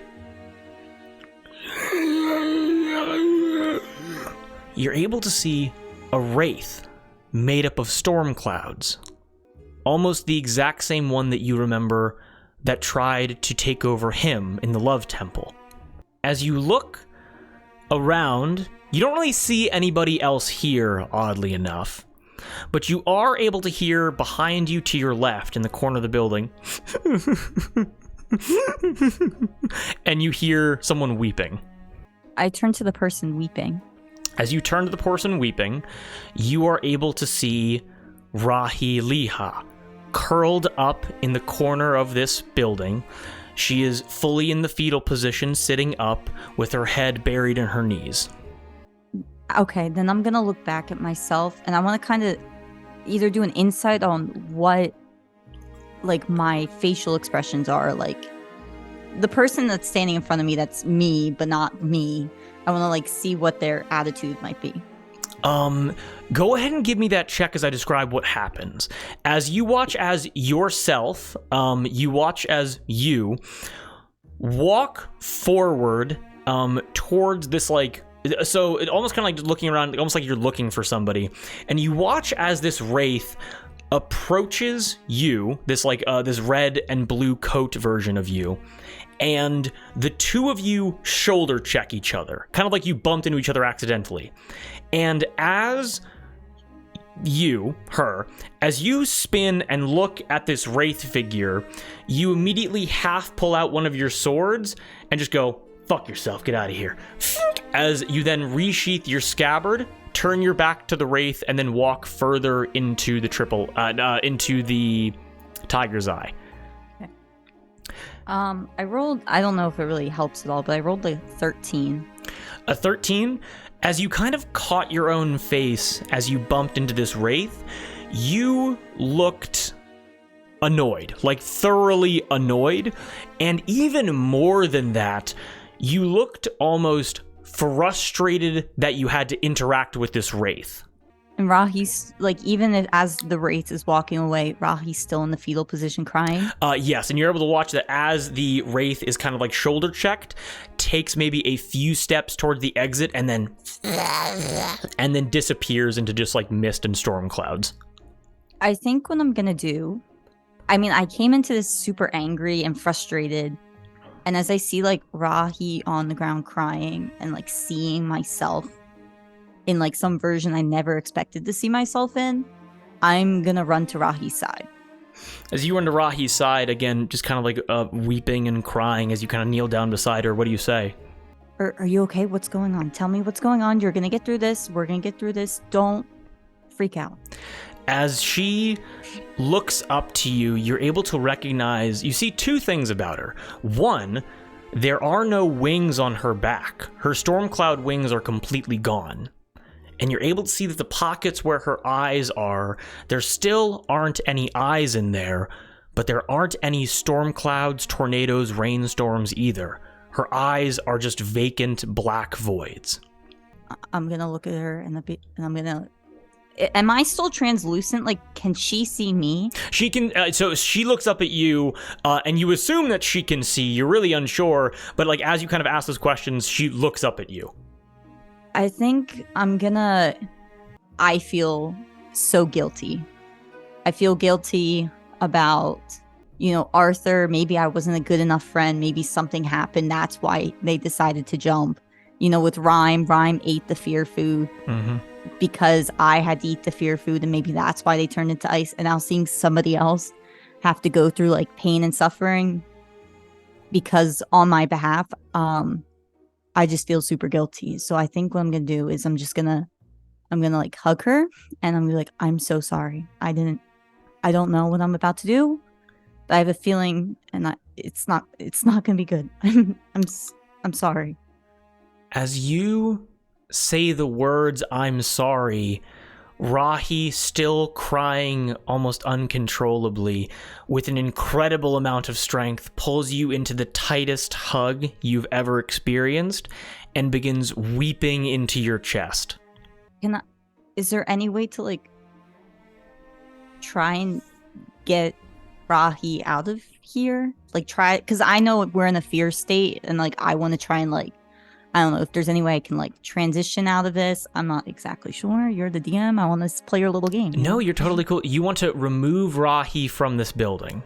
If it's possible. If not, no. I'm just going to try and comfort her as much as possible. Certainly. Do you say anything to Rahi as you try to move her out of the tiger's eye? Rahi, do we need to go? Do we need to go right now? We can leave. This isn't... Just hear me out. This is really weird. I gave you the triple F food. That makes me a terrible person. We're currently in a fear state. This is not real. This is not happening. This is just temporary for right now. I know this might have happened in the past, but right now it's temporary. Should we go? We can get out of here. Oh my god, give me a quick persuasion check with advantage. Come on, Queen, you got it. It's only 11. I rolled a 5 and a nat 1. Even though it is only an 11, with Rahi very quickly making just like a charisma saving throw, you just kind of feel her face brush up and down across your chest as she nods yes, as you're able to both stand up. I grab their hand and like start to like try and almost like a jog, like try to force them out of there as soon as possible before my other self does anything that could potentially hurt Rahi. As you kind of get her up, again, a very tall, broad, strong person, shoulders hunched, head down, almost like shielding her eyes from whatever is going on, as you walk her out of the tiger's eye. And as you walk her out of the tiger's eye, as you open the door and walk through, you're able to turn around and close the door behind you. And as you both turn around to walk outside, you realize that you have just stepped into the Triple F Tavern. Oh, okay. What do I see? Like, what's going on? What you are able to see is yourself in this pirate regalia, sitting at a table across from the Duke, from Duke LaCroix. And you're able to watch as both of you are going through this like intense fear state together. Your hands are clasped together, and as you both kind of come out of it and begin like and just begin kind of laughing to each other, you watch as you and the Duke share a moment of bonding, as it seems that you and the Duke have just been through a fear state together, just as a way of seeking thrills. What's up? Nope, go ahead. No, please, what's up? No, I was just gonna ask if there was like because I'm currently holding on to Rahi, but was there a Rahi in this moment, or like a third or second Rahi? You are unable to see any Rahi or any Wraith. Okay. And what you are able to hear yourself say to the Duke is you hear yourself say, "Look, Duke, I almost got caught up by this downer at the Tiger's Eye. Clumpin'. It looked like she wanted to weep someone to death. My God." As the Duke says back to you, "Mon cœur, you dodged a bullet there, didn't you?" As you are able to feel Rahi's head kind of break away from your chest and is looking and can hear everything that is being said by you and the Duke. I'm gonna grab her shoulders and turn her to look at me and be like, that's not who I am anymore. I don't know who that person is. As you say that, looks at you, and as she looks at you, she goes, And you realize this is the first time you've heard Rahi's voice without any anger behind it, as she goes, it never was, it can't be you, as this woman is going through a full mental breakdown right now, seeing what is happening in front of her. Wait, what do you mean that it can't be me? What? You watch as yourself in the triple F sitting down, reach over. You watch as a barmaid walks up to provide more food, and you're able to see it is an elven woman, and you're able to watch as yourself in this pirate regalia grabs this woman by the hand and spins her into your lap so she is sitting on you, as the Duke, you, and this waitress begin singing pirate shanties in a loud, raucous tone. And we will roll the old chariot, as you begin kind of like swinging cups back and forth, ale spilling over, all of that. As it seems like you, the Duke, and this random woman are having an amazing time. I seeing all this, I look back to her. I'm like still holding her. I guess I'm not holding both. Maybe I am still holding both of her shoulders. I'm like, none of this happened? Did this happen at all? Rahi looks at you and goes, as then, what's up? Then why is this your fear? I don't understand. Her teeth chatters as this weeping version of her goes, maybe it should have been like this, as the triple F and begins to melt around you. As the triple F melts around you, you watch as the pool of like melted iron and fire and brimstone that you are standing upon begins to raise high into the sky. Raising so high, it then comes to a stop. And you're able to look around. Wooden floors, wooden walls, rug, desk, big bay window leading out to Angcraft with a portrait of a burning ship on the wall. You realize that you and Rahi are now standing in Phoebe Goldtooth Squall's office. Is Phoebe there? Phoebe is behind her desk, sitting, looking at paperwork, and you're able to see this random elven woman bartender, the Duke, and yourself all standing on the opposite side of the desk talking to Phoebe. Am I very touchy with the elven woman?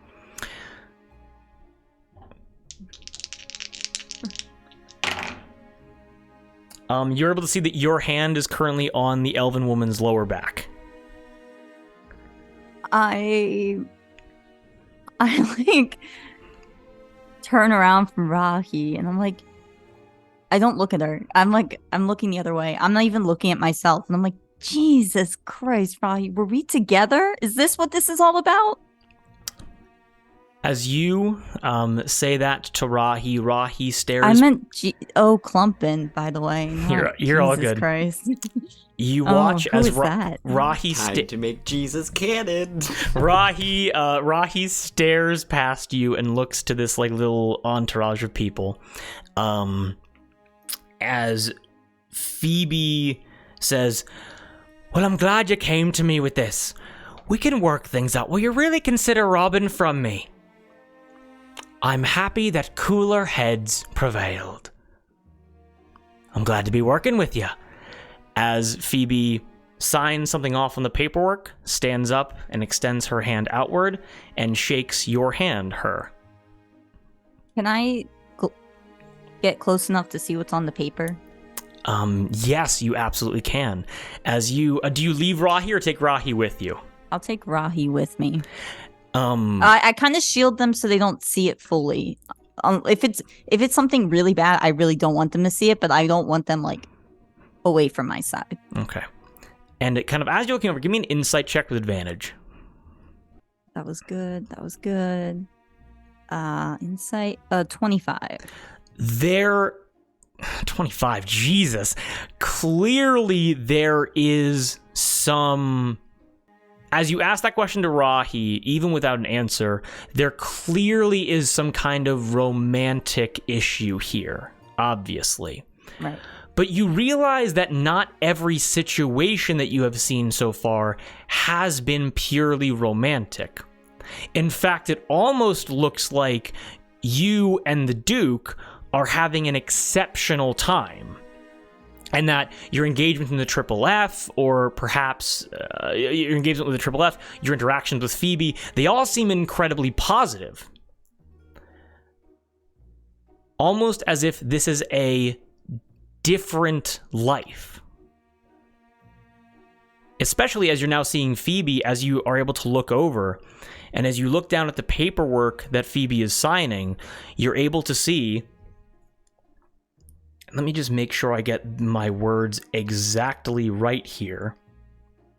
You are able to see listed out, it is a shipping manifest for medicine, bullets, steel, cloth, and gold, valued at 4,327 gold, 7 silver, and 3 copper. The amount I owe to Phoebe? It is the amount you stole from Phoebe, yes. Yeah. And you realize something. These aren't memories. These are alternative versions of what could have happened. A better life that you could have had. And the only thing missing from all of this is Rahi. I turn to Rahi and I'm like, that's the amount the Duke and I owe to Phoebe. We stole that amount. What is this all about? Why? I don't know. I just want to understand what you're feeling and how what I did hurt you so bad. And I'm still just, I get it, but I'm still so confused. Rahi looks up to you.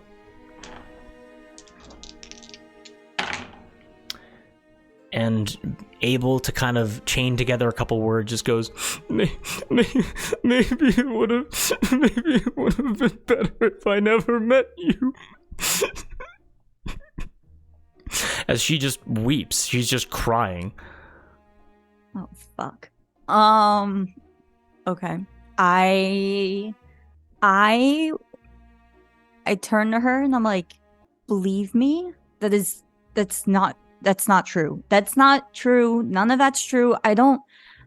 Although I don't know who you are right now, I would love to get to know you. Even though all you've been is angry to me and anger, I'm so sorry that I ever upset you. And I didn't mean, really, out of all of this, everything that's going on, I didn't mean for this to happen to you and to have to go through all of this. I meant more so you could see what I went through, so maybe you'd understand. But I guess, I can't control everything, but... As you say all of that, Rahi, very close to you, emotionless black voids for eyes, listens to every word, as you both are... You are thrust out of the bay window overlooking Ancraft, and you begin to fly throughout the arbor. And you finally come to a rest, flying through the large golden doors of the Aphrodite Temple into the main chamber, right in front of the Golden Woman, ever moving and ever shifting. And you are able to see Galadriel and Mary there, standing in front of the statue as well. And you are able to see Rahi fully buries her head in your chest to not look upon this, as you are able to see you and this random elven woman, your hands clasped together so that your forearm is up and her forearm is down, As Galadriel begins speaking, you watch as Mary walks over to you, and with her nail, with pink and gold energy, begins to draw a pattern on your arm.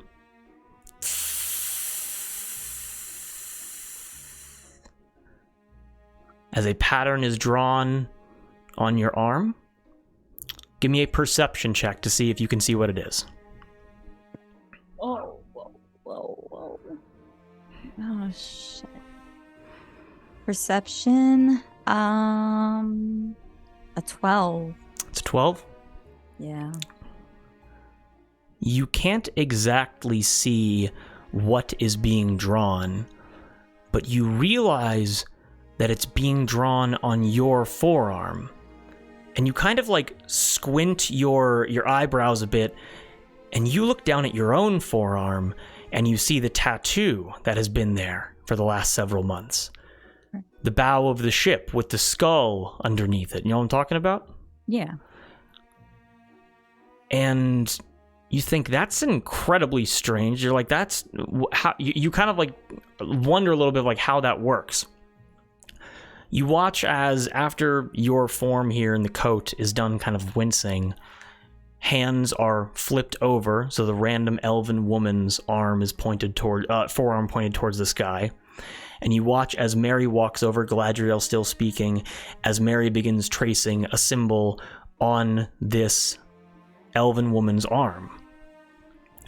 As this symbol is traced, give me a perception check with advantage.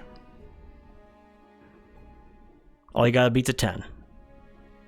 I do. It's 15 plus, I believe, 3. Yeah, so an 18. You are able to squint your eyes and look towards this elven woman's forearm, and you are able to see that Mary is tracing the bow of a ship. Masts in the background, all of that. However, there's a figure standing at the head of the bow with immaculate details so intricate you are able to watch as Mary carves a perfect representation of your face onto this elven woman's arm. Your face and your body, small in the tattoo, but standing at the bow. And as you take that in, Rahi hanging off of you, you're able to look over to her arm, Rahi's arm. And through the slits of her gauntlets, you're able to see your face, an old tattoo etched on her arm.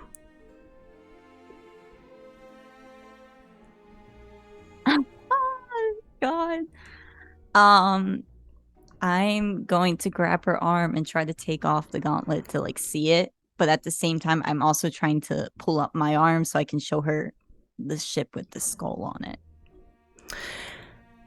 As you take off her gauntlets, you're able to watch as your electrical energy is able to pull the gauntlets off relatively easily. And you would assume there should be some kind of interaction here with Rahi and her just kind of innate electrical form. And you're able to watch as the pieces of the gauntlet and just scatter onto the floor. But now that the gauntlet is off, you are able to see the bow of a ship, sails in the background, and your body and your head, small in the tattoo, but standing there, looking out. And then I'm gonna roll up my sleeve and I'm gonna show Rahi my tattoo, and I'm gonna say, did I get this at the same time as you did? As you roll up your sleeve to show off your tattoo, and as you show that to Rahi, you are able to watch as Rahi's eyes look to the tattoo, and you watch as tears again begin falling off of her face, and you are then able to hear as you see yourself, faster than the wind, plunge a saber directly into Rahi's heart, splitting it in two. As you look down, you see that this saber is going through your translucent form and is piercing directly into her. I'm not doing it. Somebody else is. This is you in the coat. This is you with the hat. This is the pirate version of you. I'm gonna grab her body and like I guess also like kind of fall with her as she like collapses to the ground and be like,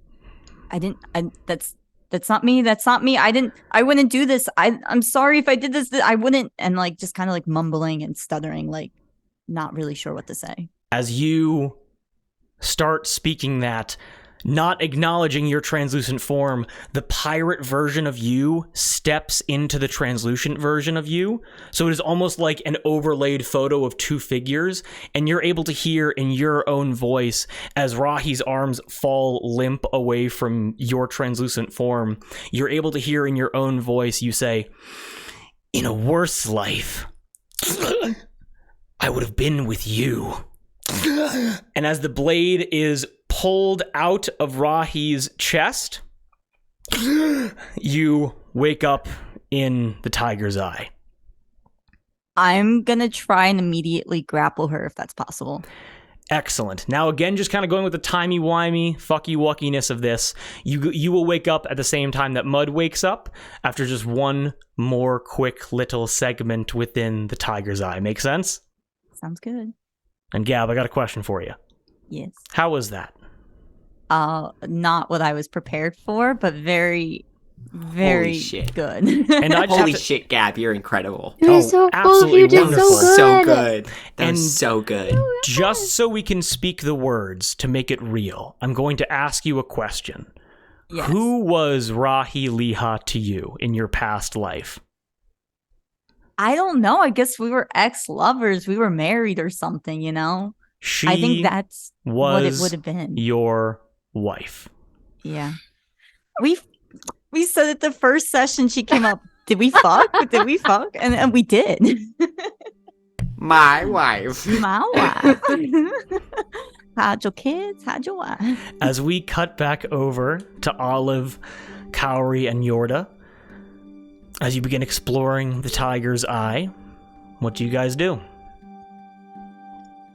I would like to check out the crystals. I would as well. You're able to see Tourmaline behind the main stand. The volume is loud. Give me 1 second. Tourmaline standing there, greeting customers, looks over to you, and again, her tie-dye form shifts as she goes, "Hello. I trust you find everything calming." Absolutely. The food and drink were both wonderful. Please thank Harlan for us. We were curious in your wares, your crystal making. Please, gaze upon them. She gestures to the glass case and goes, "I am able to make you jewelry. You can buy the crystals raw. We can have them refined into rings or circlets, tiaras if you wish, necklaces, all at varying costs. And if you wish to focus certain energies or counteract certain energies, that can be done as well."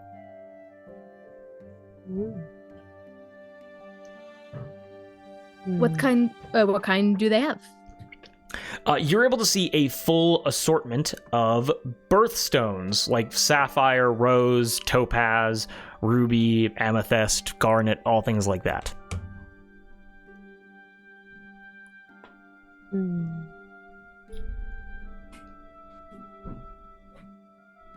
Ooh. How much would it cost to get one of each? One shiny. I have the prices somewhere. Hold on. Tourmaline looks at you and goes, "If you wish to have one crystal, simply raw, it would be 1 gold piece for all of them."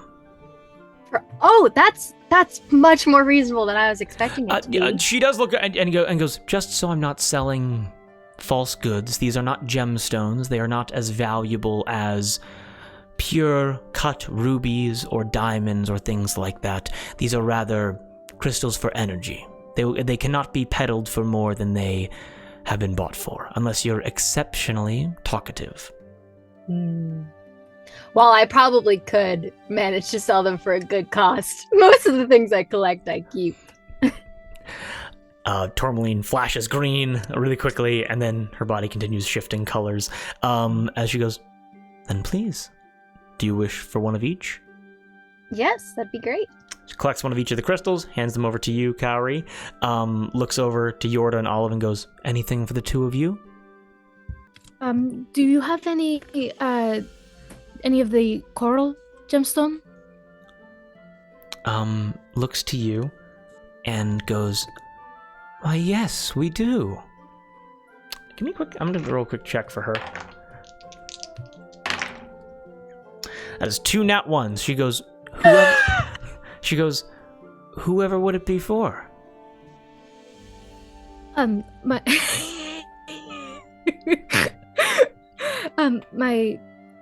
my sibling's name is Coral, and I gesture to the circlet on my head.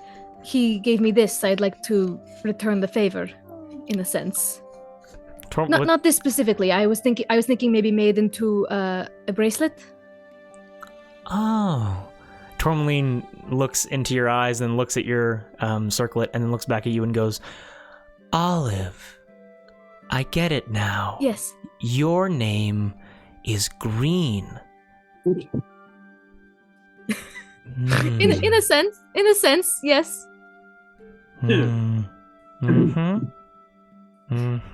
As she just kind of did I not introduce myself before? No, you did. I just didn't put it together. Oh, it's all right. It's all right. It's okay. I can't believe I hugged you and didn't even notice your circlet. I'm sorry. It's all right. It is late. It's all right. Yeah, I imagine you've been working. I need to go to bed. Then we won't take up too much of your time. I noticed you do have the peridot gem. I was wondering if I could have that also in a bracelet. Looks over towards the green and goes, a bracelet of coral and a bracelet of peridot. Certainly. And for you, and looks over to Yorda and goes, what would you want? Can I say while they were checking out the gemstones, I stepped out of the tiger's eye with Skylar and I told them when you go to check on her and Mud, I'll meet you down there. Real quick. Have a little aside with my sister. While they're shopping, I would have. Got it. Okay. So you and Skylar walk out of the building real quick. Yeah.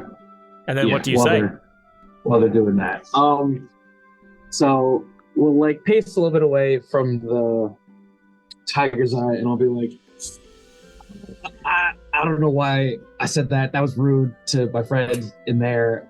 I was lying to you. I haven't told them much, but I kind of overshare a lot when I talk about things, and I don't know what to say, what not to say. But how's Dad? How's the pride?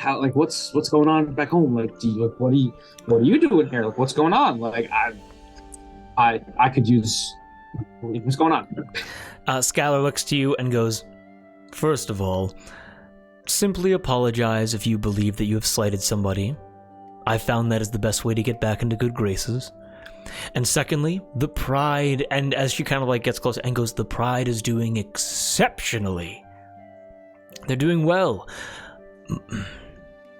Father is father, training constantly and is making sure that the warriors are up to snuff, but is also taking an oddly involved approach to preparing. He's making sure that stores have been gathered, maps updated, and I think he has trust in us and is simply waiting for our instruction. Have you seen or heard from Narayan and Cowrie before you ran into me? Are they How they doing? I have not heard from them recently. The most recent contact I had was with Wheela, who was investigating Superior Trum. I believe she mentioned she was heading towards the boneyard, but I doubt she would be having a good time there. Yeah. Where did you two split off? Because I remember before I left, you two went together. As we were being ferried west past the Fist, we were able to disguise ourselves as an empty vessel and move past their blockade around Tangleroot. We then sailed westward, and about 2 miles offshore, Wheela was able to say her goodbyes, then swim to shore, and then I was able to pilot the vessel until I reached the Ancraft. As I then began exploring around, I skulked in the shadows and saw you lurking around and followed you from there. And how has the weather fared for you? And I kind of like eyebrow raise, like trying to be conspicuous to her. Although I feel like she kind of knows what I'm trying to say. Yeah, she looks to you and goes, "Admittedly, my primary task has been put on the back burner, so to speak. Now, I am not one to disappoint Father. Perhaps it is simply the air here, or maybe it is the beating sun, but I got swept up in the chaos and the drink and the libation of this city. But in that chaos, well, I think I found a storm worth chasing." Would that be something that I'm on the trail on? Because up until this point, I've just been, I don't want to say it's been put to test, but I keep on letting the wind take me, but I don't really know where it's leading me. It's a little, not discouraging. I've been plenty busy with these folk and their idiosyncrasies, I suppose. There was another guy before. Did you see him? I mean, I don't really know what happened to him. Do you mean the feathered one or the tattoo man? Oh, right, there was two. I was talking about the tattooed one, but right, Arthur. That's somehow more of a doozy than the ice sculpture. It's really interesting. Like when I might have your stories beat when we end up back home. Who knows? There will be a long night of sitting and enjoying the spoils of a hunt as we swap tales as a family once again.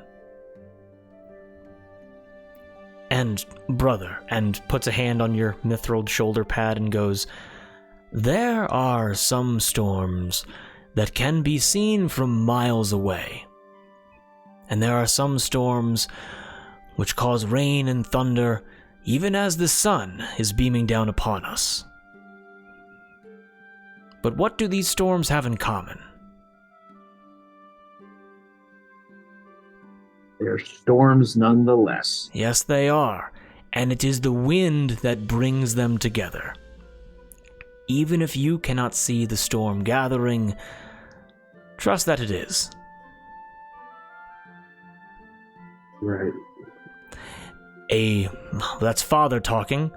What I would say is, and she flicks your ear and goes, "Patience, young one, patience." You know that I don't do that. I understand. We were talking about initiations earlier. My initiation, I sat in a tree, motionless for 7 hours straight. Yeah, and that's why you're so good at what you do. Half of my initiation was to sit with Kelrek to make sure he didn't fucking die. Well, I still got to hit the thing, but like... Well, then maybe go and sit in a tree for a while. I'm not sure, but I feel like patience will become important the longer you are on this journey. She kind of what's up? I say being on the ocean is nice. Being around it constantly, keeping with the tricks from Mother, the map keeping and everything, the navigation. I know Father always liked that part, but he was never sit down with it. It's good to keep me busy. Skylar looks down, kind of nods her head, and goes, "Well, if any one of us was best suited for this task, it would have been her." Tell me about it. Kind of thinks for a second, and then she goes,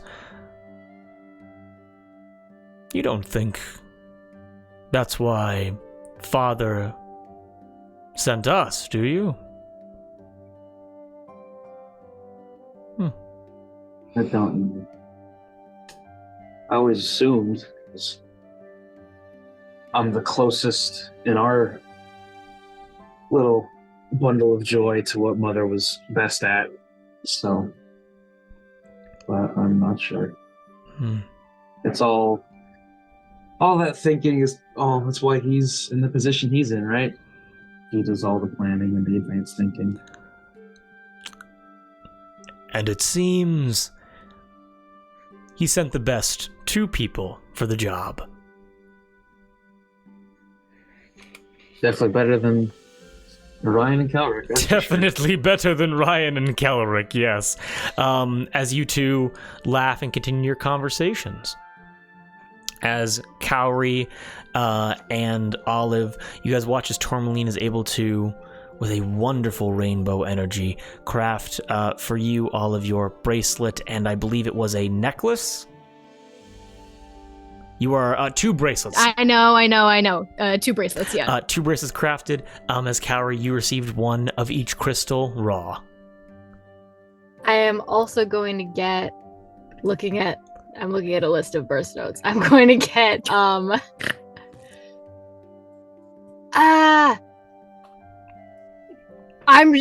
figure out which ones later, but I'm going to buy, I have to count. 1, 2, 3, 4. 4 more stones as well. No, 5 more. 5 more. 5 more stones? Excellent. Let's just I'll figure out what they are later. Let's say 2 gold from you, Cowrie, just for all of those stones, and then 4 gold from you, Olive, for those bracelets. Gotcha. As you guys continue shopping around,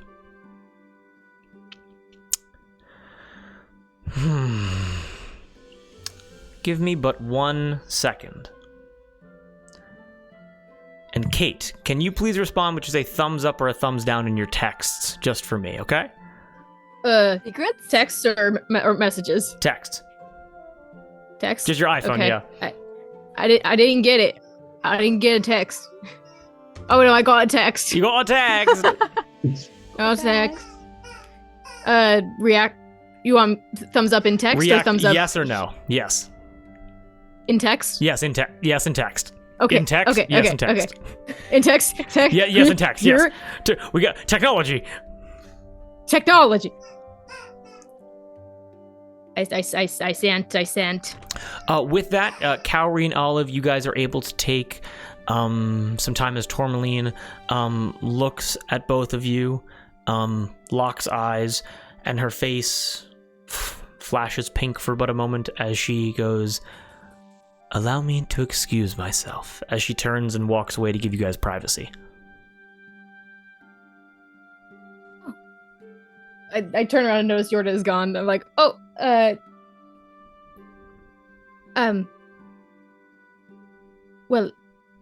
I mean, this works out. I wanted to talk to you about something anyway. Maybe we should. Is like the bar area relatively empty? Like, could we find like a corner to like a private area? To sit it seems in? that most of the traffic is with the parade right now. You guys came in like the lull period. Mm-hmm. Will you? Can I? Shall we sit? Yeah, sure. Okay. Do you want something to drink? I can get us something. Sure, I can get another one of those blended fruit things. I will try one of those too. That looked very colorful, very pretty. It was good, very sweet. I'll go to the bar and order 2 more blendinis. Harlan liquefies just some milk, some strawberries, and some bananas real quickly, just kind of with druidic abilities, and then just kind of pushes both the glasses over to you. Thank you, Harlan. I leave him a gold tip. Excellent. He goes, oh, much appreciated, and the rest will be on your tab once you are all finished here. Wonderful. Thank you so much. Of course, as he steps away.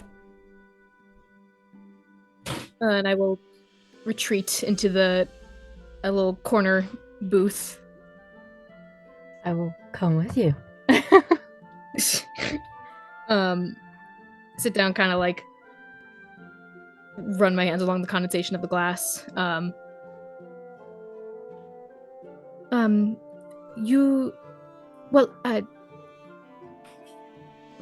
First of all, if I may ask, what did you see after? Oh, it was odd. It was unsettling. For a little bit it was normal. I was home on the barn.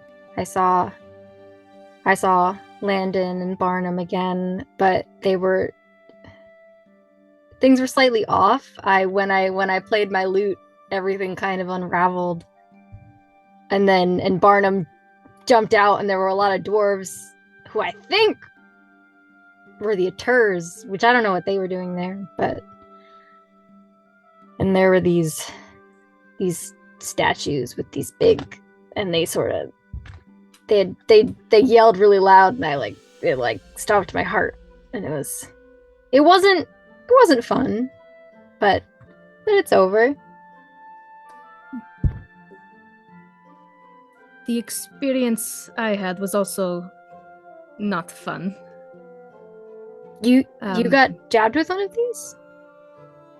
I did. A couple of years ago, I was working at my family's tavern in our hometown. We have a location there in Remembrance, and it was a bad day. Long day, lots of people, so I took the long way home, past the buoys. Did you see who did it to you? Did they have tattoos like a spellbreaker? No. I was walking home, and there was someone out in the buoys in a boat. My hometown was not always called Remembrance.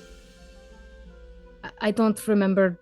I don't know what it was before, but it was renamed in remembrance of those that were massacred by slavers 40 years ago, when my parents were still young. The buoys were placed as in their memory, and to be swimming out there is many counts of disrespect. Oh.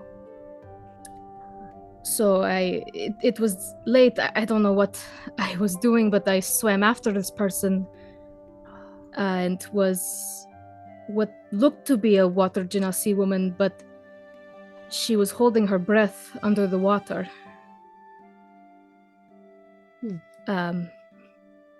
I don't know. Her name was Marble Reef. I had never. Oh. Yes. Sorry. No. Yes, you can kind of see where I'm going with this. Yeah. She injected me. And for a moment, like yours, I guess, I was home.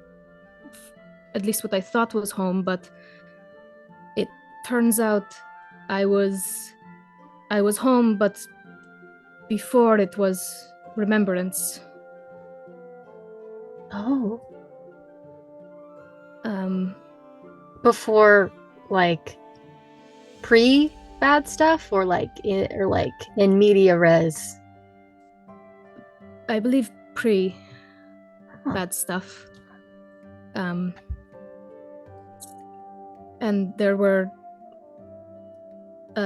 people there. There were 7 figures. They were mentioning some sort of party that was going on. This child approached me and was leading me to these figures. I can't recall what they all looked like, but the most important were Jordan and that chainbreaker who showed up at Emmons Tower. Oh. I don't know how they got there, but I saw them after I was injected, and they seemed to recognize me, so I don't fully understand.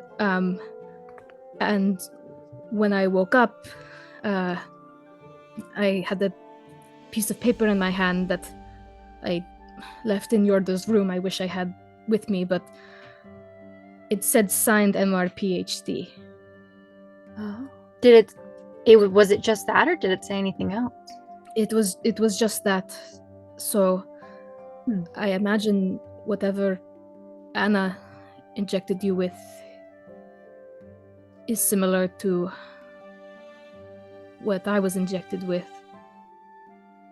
Did something happen to you after you woke up? Well,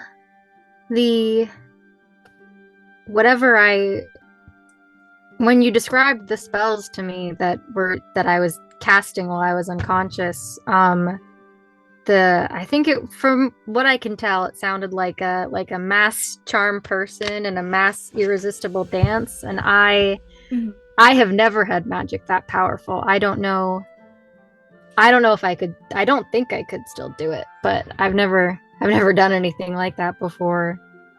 And I don't know, there's something. I'll have to find a music shop or something. I've got an itch in my fingers. There's something I want to try, but yet to be tested. Interesting. Then I guess. What about Sorry. No, go ahead. Did anything change for you after you got injected? I could cast magic. Oh. You couldn't before? Huh. How do you feel about that? About having the magic, or is it because I know that we tell you that you're doing a really good job all the time, but I don't know if it's something that you don't enjoy. I guess I want to be sensitive to that. I don't know. It changes day to day. When it started, I was afraid of it. I still am to some level. Although I don't know, it varies on the day. When I had it, I was thrilled. My family, when we met, you had asked if we were royals. We're not by any means, but I guess in terms of our tribe, our community, we're very big figureheads, and that comes with our magic. It's a part of it.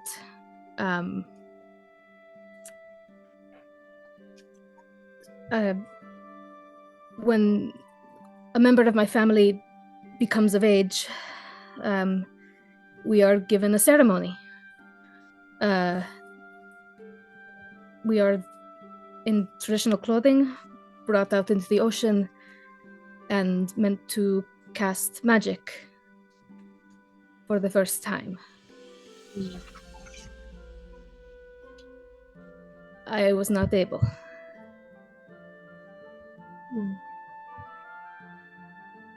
No one knows why.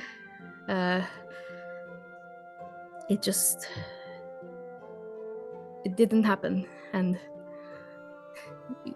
Yorda's mentioning of all the coming of age things made me think of it, but ever since Pearl was born, my parents would take their of-age children on a coming-of-age journey across the Finger Isles.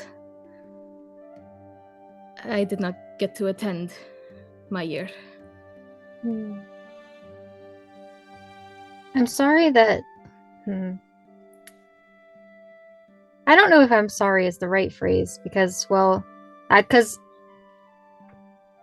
even if you couldn't do magic, like, you're you and you still do all the cool stuff that you do, and so I don't know if it's like, if it what makes you, but I am sorry that there was so much pressure on one moment and so much negativity that came after. Thank you. I don't mean to be a downer with this. No. I thought you deserved to know. Hey, I will. When no, go ahead. Go ahead. I'm talking too much. No, you're not. I'm always happy to know what makes you you, even if it's not always the cheeriest. I like to know if it's what you want me to know. Of course, you had asked where Jordan and that other woman had come from, and I thought you deserved to know. Since my injection and getting my magic, every time I cast a spell, well, not every time, it depends on the moment. Sometimes when I cast a spell, I see someone. It differs on the spell, but I've seen different water genasi talking to me, and that is what the strangeness happens, like the birds in the food chain, and I guess what brought Jordan to Emmons Tower, except you could all see her, which is new. Yeah. That's really interesting. I'm curious if they're like out in the world right now, or if they're like from the past, like they were in your dream. Well, if they're from the past, they'd have to be at least... Well, no, Jordan looked young, but she would have to be at least 50, or much older than she presented. I think they mentioned they would be coming here, or I would see them again. I don't. So they must be in the world. I don't know. I think I will say that I think that. Sorry. No, go ahead, please. That I think that for dealing with all sorts of cryptic, unpredictable, whatever it is, that you are handling it very admirably. And I'm sorry that you've been shouldering all this alone. You can, I mean, I don't want to speak for everyone, but I think that they'd all feel the same, that you can always, if you ever need help picking apart some weird riddle that some water genasi from who knows what dimension told you, we can kick it around. We can decipher it together. Thank you. I'm working towards that. I do appreciate that. And yeah, at whatever pace you're comfortable with that. I say that, but that is yes. that is simply an offer and not a demand. Thank you. And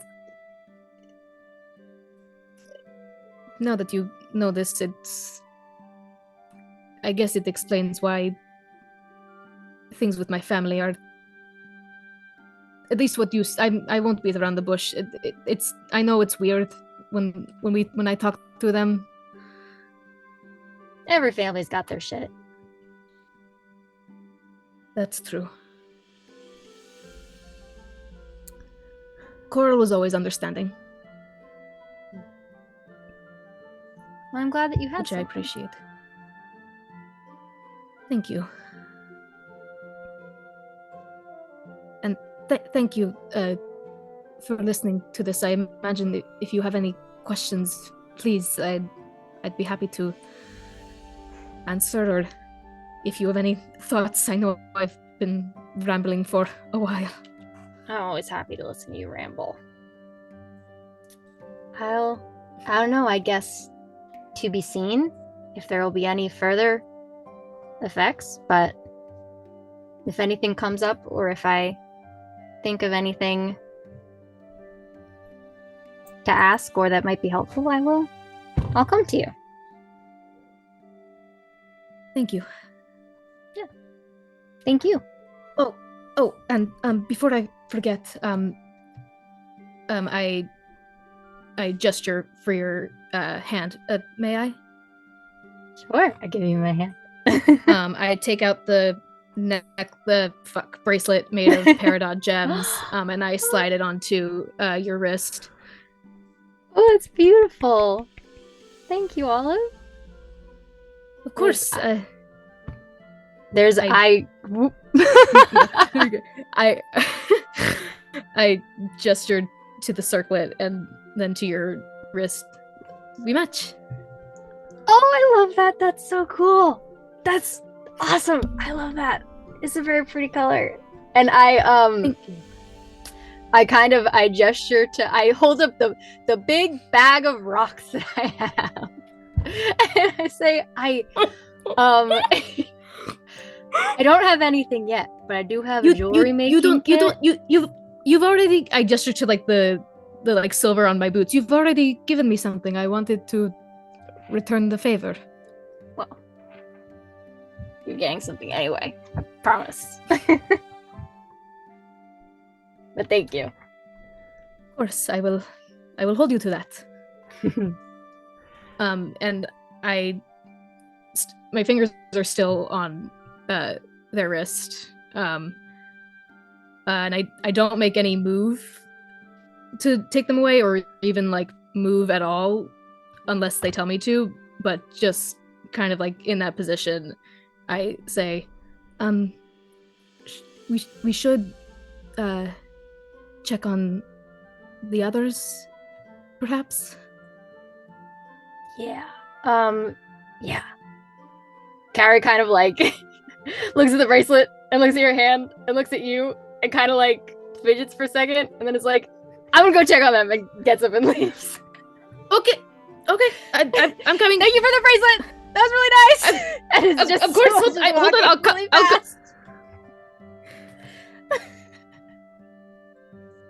Just kind of sits there and is like, "Oh, is that what I sound like when I do that?" Olive, as you sit there, head in hand, and Cowrie, as you kind of like rush off to go check on the others, you are all then able to hear, guys, I think they're waking up. a half-orc voice call to you from the I room. bring the drinks back to the bar, and I hurry up after Cowrie.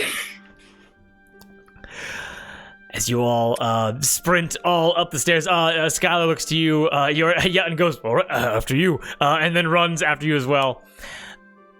Mud, you begin to stir, but as you come out of this fear trance, instead of it being like an immediate kind of like cold turkey sensation similar to, you know, what Rhyme went through in the Triple F, it's almost like waking from a nightmare where you open your eyes and you're like, okay, yeah, I'm back here. You're covered in sweat and you're kind of shaking a little bit, but you're not in full panic attack mode.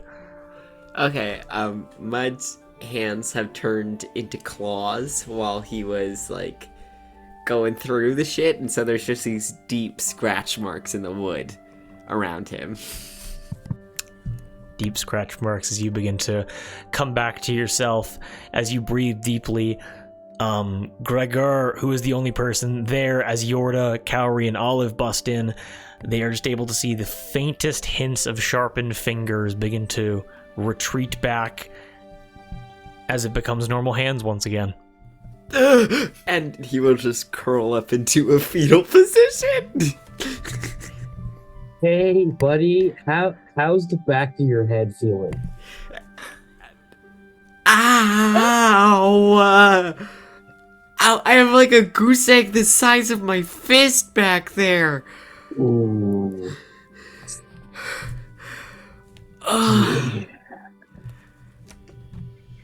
Why are you looking at me like that?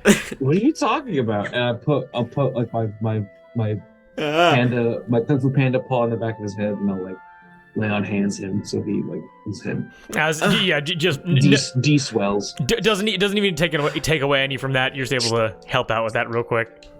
I need to. Fuck Tangle Root. Tangle Root? Huh?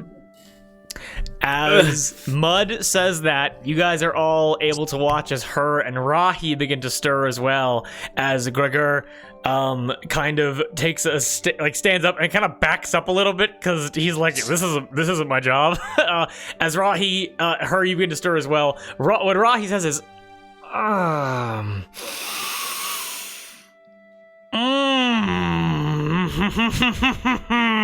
as her head turns and looks directly at you, what do you say as you're waking up? Can we talk? Just the two of us alone right now, please, please, please, please. I beg you. Like, We can make it if we try. As you say that, ever so slowly, she starts reaching, like very weakly, her hand out towards your throat to grab your neck. great. I'm gonna grapple her. Okay, you give me. I'll do it. You give me an opposed athletics check. Can I assist her in any way? Yes, you can give her advantage. Yeah.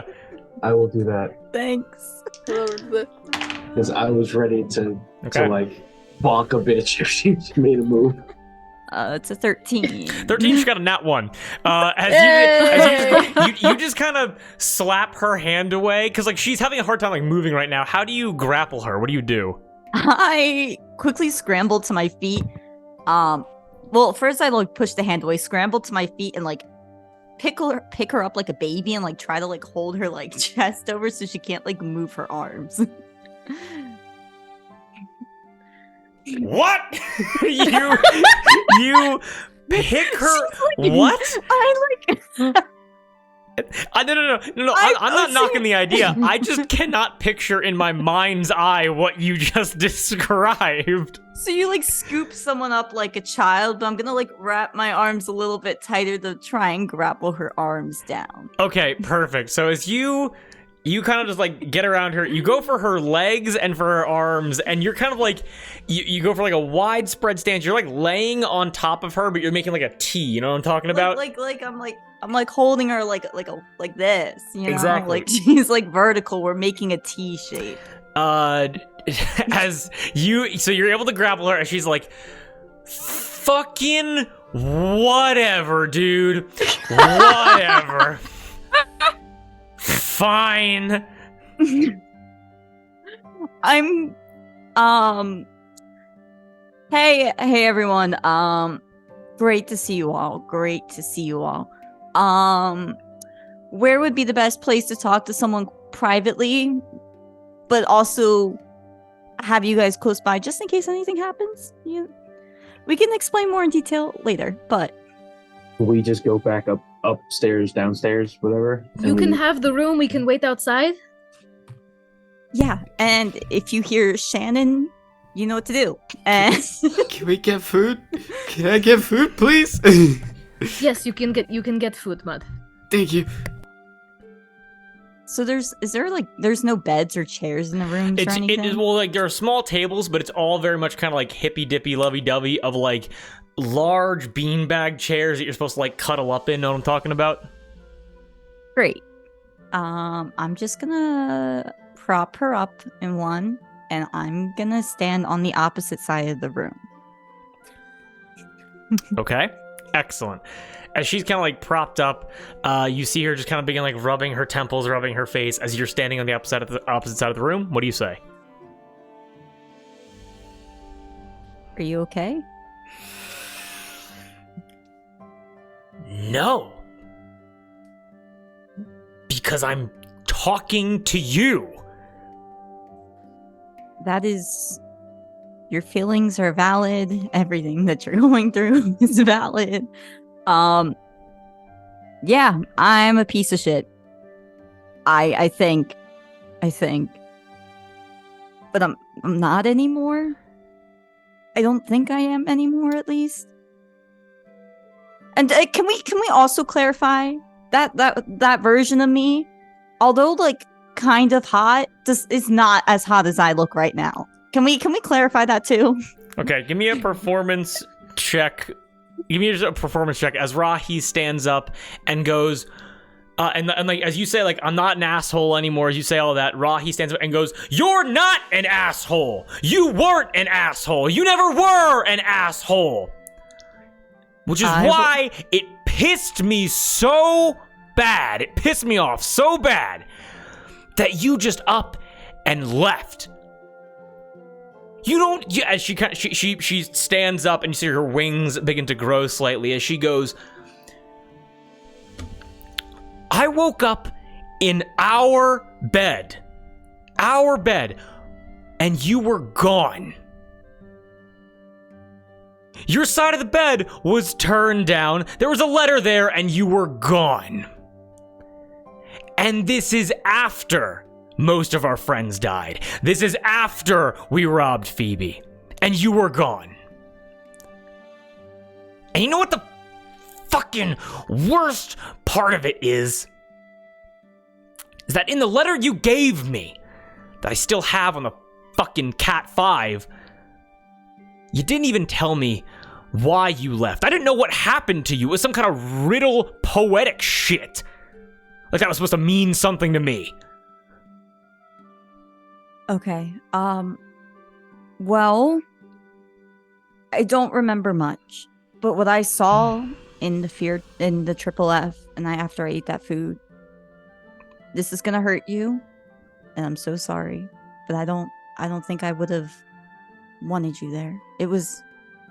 I think I might have died, or everyone I was with died, and I know I can't say why I left. I don't know why I left. I don't know what I wrote in the note, but from what I saw, I'm kind of glad you're here. You watch as Rahi's wings shrink. Also, by the way, everybody here is able to hear this whole conversation. It is like like the door is still cracked and it's like eyes on top of eyes peering we're in. right outside, like Scooby-Doo's head snap. Mud is like sat in the hallway just like eating. The whole grapes or tiger's something. eye is I'm sure it was silent Mud. except for Mud eating the food. It is like everyone can hear this conversation. And I'm gonna turn to her and I'm gonna be like, and if you don't believe me, I don't know what happened at the Triple F, but Olive and Cowrie saw it too, or they saw part of it. They didn't see the other part. We're not supposed, I think like if you touch people, you're supposed to connect through this food, but we just were sitting separately, not touching or anything, and we all saw similar things, and we're together. She stands up, she kind of like turns around, she like puts a fist to her forehead and goes, That is too much. That's too much right now. Let's just talk about this and what we're going to do about this, okay? Because I will say, and she kind of like squints a little bit, she kind of like winces and goes, when you saw me, like, and she points back to the beanbags and goes, like that, you apologized. Thank you for apologizing.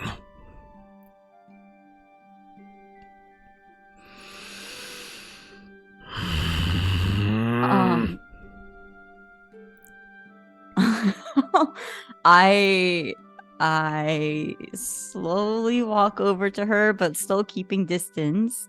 Okay. I'm just gonna I want to be a couple. I'm right now we're separated, but I want to be like halfway in the middle of the room, so like Okay. not next to her, you know. Yes, I apologize because I don't know exactly, you know, what I saw. Were you always, did you always have these powers? I thought the Wraith might have, you know, oh, you're talking about right now. We're not talking about the fear state. Yes, I apologize that I put you through all of this. I'm sorry. I don't know how I can make things better right now. I think it's gonna take a lot of talking, and I, you know, not really great at that, but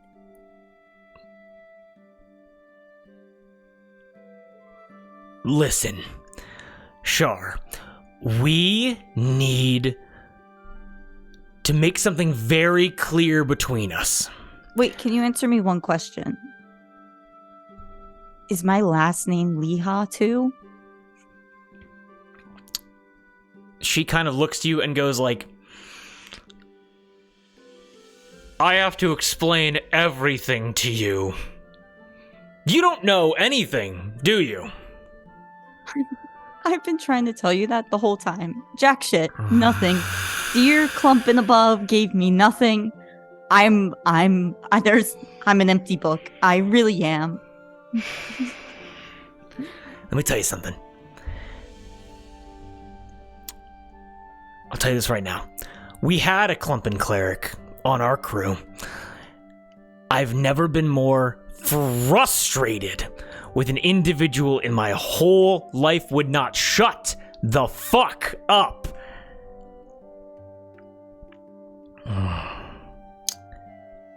I'm going, and she again, like the wings kind of like, they almost like pulsate in a way where they grow and they shrink and they grow and they shrink as she looks at you and she goes, we were married. As she kind of like winces a little bit and goes, happily so, or I thought.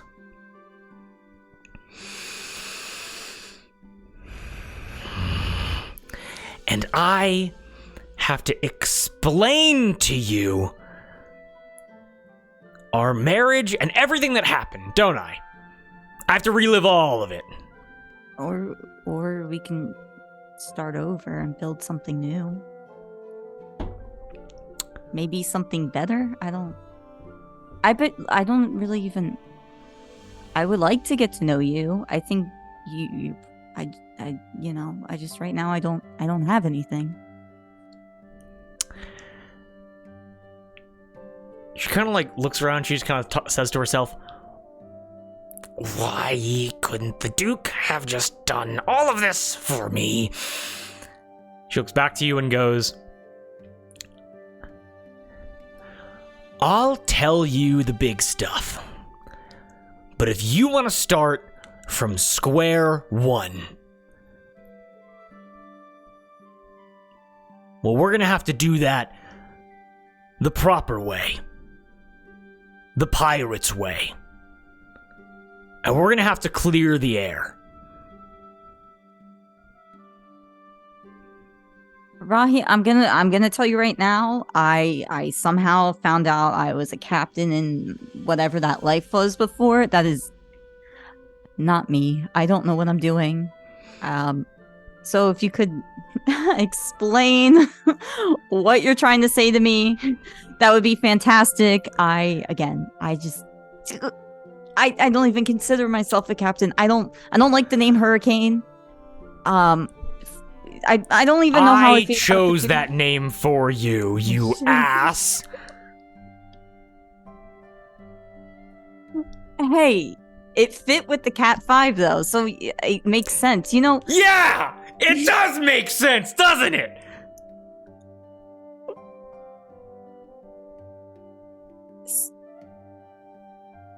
All right, I'll go through with your plan. But I do have one last question for you. Yeah? Did you always have powers like this? Magic abilities with the lightning and everything? Give me a persuasion check with advantage. Persuasion?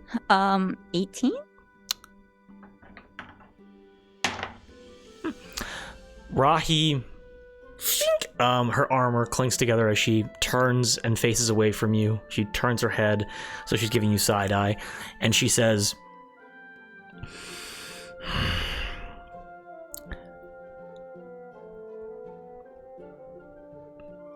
I was found on the western section of the island of Trum, and the way my guardians passed the story along, I was a weeping baby wailing to high heaven, swaddled in storm clouds, on a sheet of glass in the sand. The rumor was, from those that were around, lightning struck a spot on the sand, and there I was when it dissipated.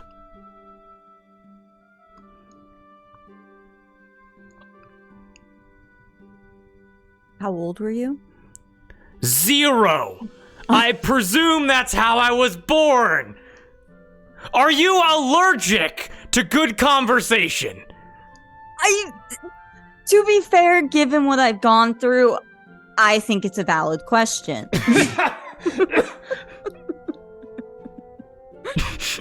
Rahi, we're like already arguing old couple. I think it's really cute, to be honest. I'm gonna punch you in your fucking face. You don't shut up. Stop talking like we're still anything at all.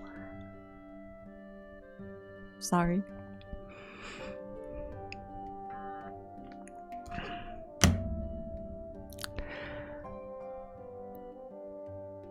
Are you gonna talk or am I gonna talk? I go ahead. Okay. I'm listening. First of all, no more teleporting around and putting shit in my mouth. Now, I was already surprised enough when fucking Chandelier, whatever their name was, filled my lungs with water. Yeah, that wasn't great. That was awesome. But no more water lungs, no more biscuits. We're gonna talk like adults after we beat the shit out of each other. Excuse me, what? Can I get a group stealth check with disadvantage from everybody that is outside of the room? Oh no! Wait, Mud has Bardic. Oh, so does. Yeah. Oh wait, no, you don't. So, And so does her if she hasn't used it yet. I have not.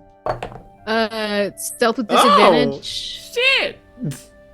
13. 13. 23. Okay. Damn. That's gonna be a 23 for me. God Oh, damn. let's go! I rolled an 18 and a 13. I have a +4 to stealth, and then I rolled a 6 on the bardic inspiration. Let's go. Damn. And then Yorda, what'd you get? 16. 16. Rahi is unable to... Here's the crazy thing about that. She got a nat 20 +2, and so she doesn't see you guys, which is pretty fucking wild. So pissed. As she goes, here is what you are going to do. Okay. Wait, so you're not captaining these people? I think it's more of a group effort, but yes. Something like clicks in Rahi's head momentarily. You're just kind of able to see her be like, uh-huh. And like that factored into something in her head as she then looks at you, and also she comes over to you, grabs your arm and slides your sleeve up to show off like the ship with the skull under it, and goes, you watch as she an electrical current pulses through her arm, and her gauntlets begin to rotate around her forearm like in a magnetic field, as you're able to see the tattoo still there, the one that you saw in the vision, as she goes, the wings get very big on her back. I didn't change it. Yeah, you did. No, I didn't. Yeah, you did. Why would I do that? I don't think I changed it. I'm going to be completely honest with you. What do you mean you don't think you changed it? Well, I haven't. I woke up on a ship and I had it. So and if I'm going to be so it's a skull under the ship. So imagine like the front of a ship, but there's a skull where like the front of the bow should be. Yeah. Like underneath. Yep. Yeah. Would it resemble anything of that skull I saw in my fear? Oh, you smart motherfucker. Yes, it does. I'm like, I know you said you don't want to talk about it. I'm just going to briefly mention it. When I was I keep seeing the same vision. Some guy rolling dice with a flaming skull, green flames. I think it's related to whatever's on my arm. Shut the fuck up. What? I'm not kidding. Skull, green fire, rolling dice. Yes. You don't remember anything from... In my fear, this thing was choking me to death underneath the ship. She looks at you like confused as she goes, You don't remember me. You didn't remember anything about me when you saw me. No. So you don't remember my nightmares. No. She looks bewildered that you would just like mention that out of the blue. As she goes, hold on a fucking second. What the fuck? Are you telling me there is something? She looks you dead in the face and goes, are you saying right now that someone, maybe that green fire fucker, is powerful enough to alter a tattoo applied by a high priestess of Aphrodite in the temple of her love? And you believe that this... Do you think that this person did it? You think someone else did it? I don't know. And I think I'm gonna... Okay, this is gonna sound crazy. I just think if we can do your duel and then we can sit down and talk about it. Yes, that's happening. Okay, that's fine. I think you should sit down with me, Cowrie, and Olive. We can talk through what I saw. And then I can describe what I saw at the very end of my fear with this person. And how I woke up and I was just randomly on a boat with a bunch of people I don't know. The Duke doesn't even know these people. So I don't even think you would know. And I don't know. Maybe I don't know what's going on. She looks to you and goes, we'll have a big fucking chat about all of it. That's something I want to do. Okay? Okay. But first, we are going to... Oh, wait, I'm so sorry. I am going to, say it with me, beat the shit out of you. Beat the shit out of you is what I'm gonna fucking... I swear to God. Here's what I need you to do. Okay. Tell your people to rest up and meet me at Brigand's Bench in Livenleen tomorrow at the crack of dawn. I mean, I'm not really much of a so morning help person me anyway. God, Charlotte, I will beat the shit out of you. You know, that sounds really close to Shannon. Oh my God, I was so close. I will meet you there tomorrow, crack of dawn. What should my friends do? Do they also come in, or do they just watch? She kind of like thinks for a second, and she goes, I don't know how the fuck JJ is gonna handle this situation. Bring your friends, bring the Duke, we'll go from there, okay? Okay. The Duke is working a full-time job, but I will try to get him off for the day. No, he isn't. What do you mean he's working a full-time? Yep, at the Triple S, he's picked up some ships. He's been doing really well and been making a lot of tips. He's really trying to help us pay back the debt from Phoebe, so. I'm gonna kill him. I'm gonna kill him. Go to bed. Everybody around me is stupid except for me. Hey, go to bed. I'll see you tomorrow. We'll all see you there. I will beat the shit out of you, but it's okay, all right? She walks up, gauntlet finger. She comes up to you, gauntlet finger, like right under your nose, and goes, I was about to say the exact same thing. And as she pushes her way out of the room, you all kind of are just there, kind of huddled outside, as she looks over to all of you and goes, the fuck are you all looking at? Oh, we're listening very closely. I'm making myself look like I wasn't listening. Mud is like has his back to the door and is just like eating, like squat in the corner, just like.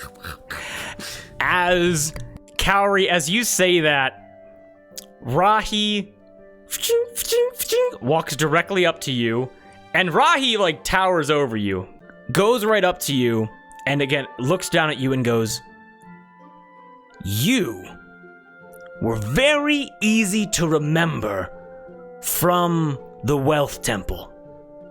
Thank you. And everyone's like crowded around like this interaction, right?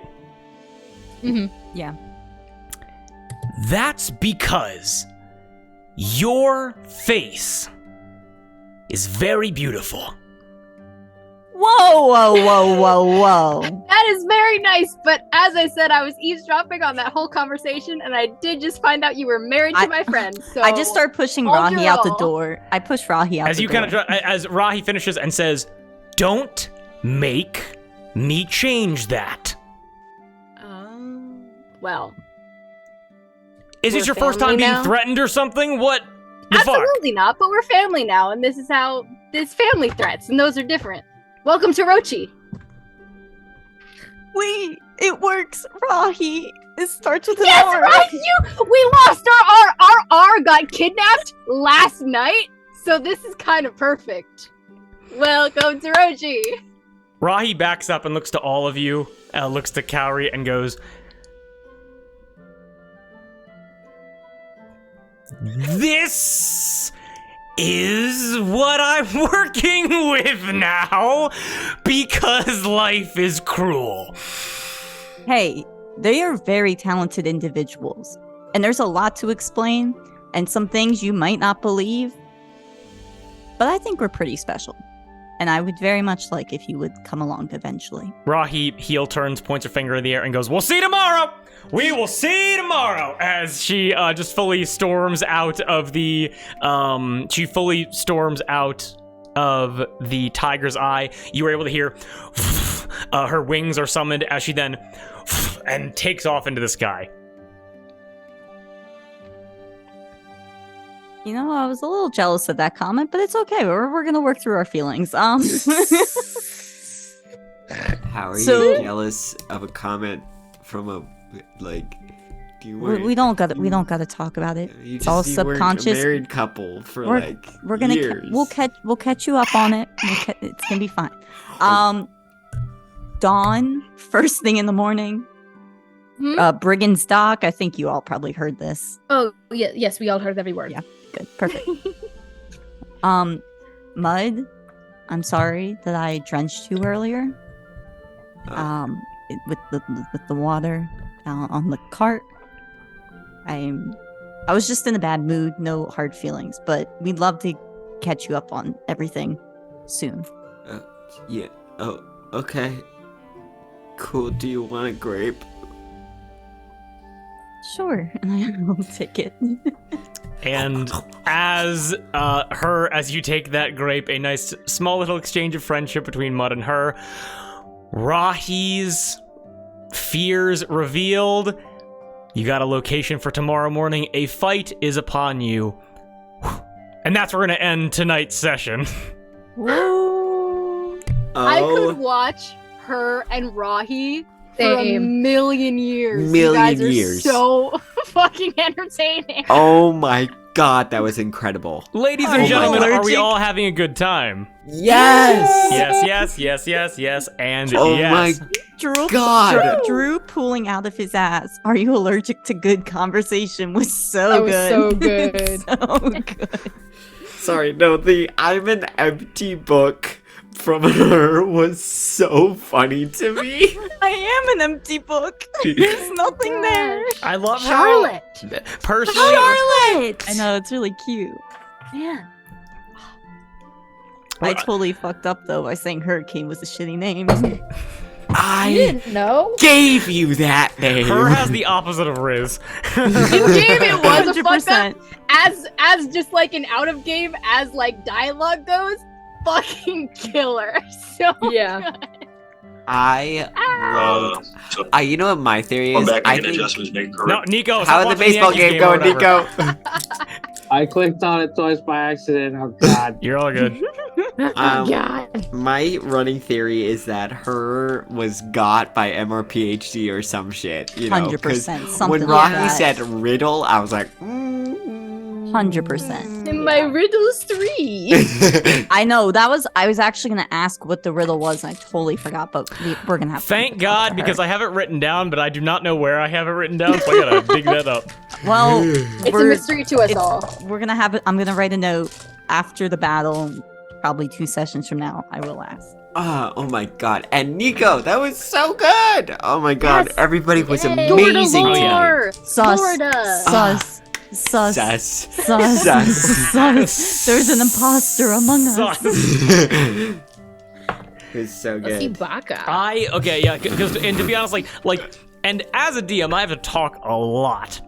May I just say that this is the first time in a long time where I've just RP'd with just Nico or just with Gab, and that was you guys are awesome. You guys are super fucking good at that. God damn. Oh my god. You make it so very good. easy, Drew. Oh, You do thank make you. it very Very much. easy. I wonder how 100%. how would someone make it hard? It's just putting on a voice and talking. I stab you. Yes. I hate you. I never loved you. Exactly. Just super What are you, monotone. fucking idiot? I really, really wanted to set up Rahi and her.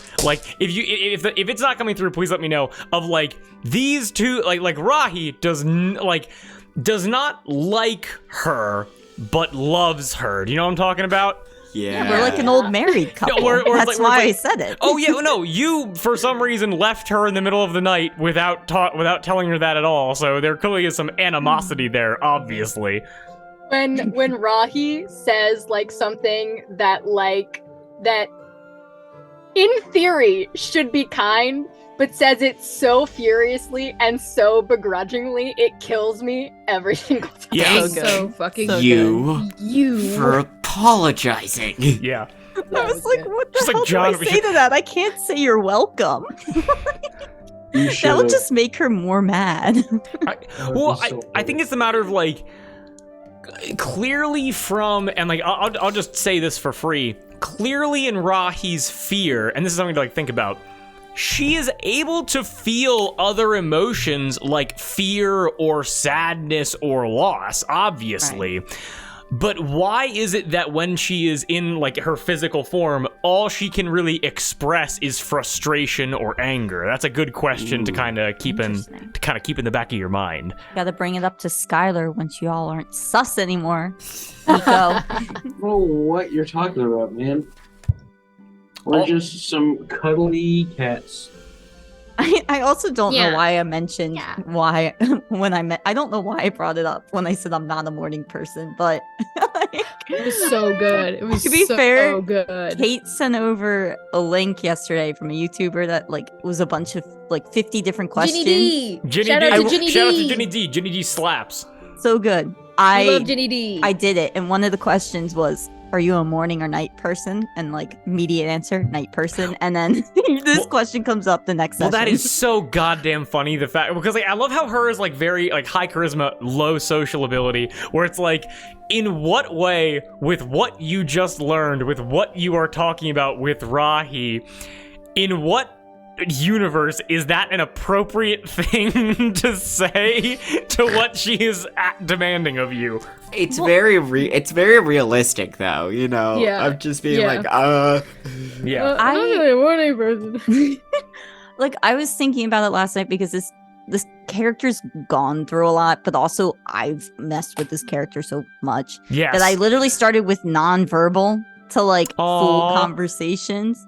So it's like there was this progression of like, I don't know, relearning. Growth. So it's almost like relearning social abilities as well. Oh yeah, and not to say that her hasn't been great up until this point. I feel like in terms of hers characterization through just communicating with a single NPC, this was the strongest moment for hers of like, I feel like I understand her mindset a lot better now than I have in the past. That makes sense?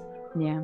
And I feel like also, I can't wait for everybody else to do this as well. Like we just got a glimpse of Olive's like what happened to Olive and now Yorda and Mud's fear. Oh my! I was shocked. I was shocked. And then Cowrie with the whole. So good. The scene between Olive and Cowrie.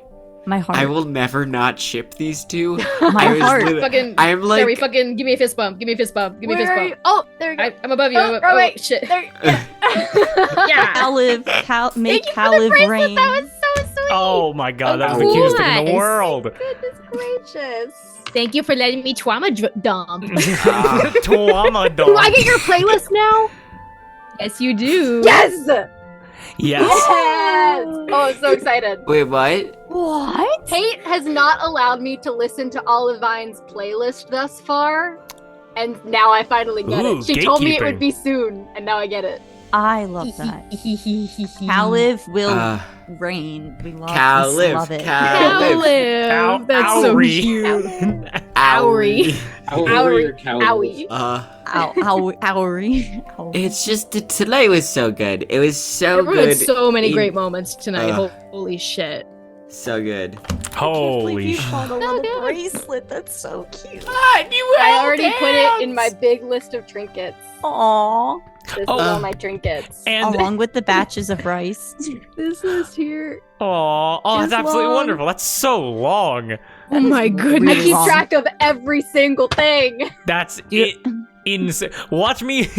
It'll come in handy someday. Wait, do you have the 69 pieces of things I bought from the...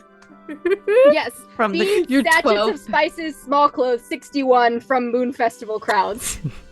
Watch it be like an Okay. Indiana Jones moment where it's supposed to be like, oh, his dad or the hat, and it's like Olive's hanging off the cliff, but then also off the cliff is Cowrie's bag of all their trinkets. Of all of the bullshit in my inventory, I don't know when it's gonna come in handy, but what I believe to be my Chekhov's gun, Dr. Mist rinses molar. I think it's going to come in handy eventually. Whenever one of us gets scry, we can use that shit. Shut the fuck. Oh my God, we gotta wrap up before you guys get the scry spell. It's a surprise tool that'll help us later. Do any of us even get scry? I don't think so. I have to look it up.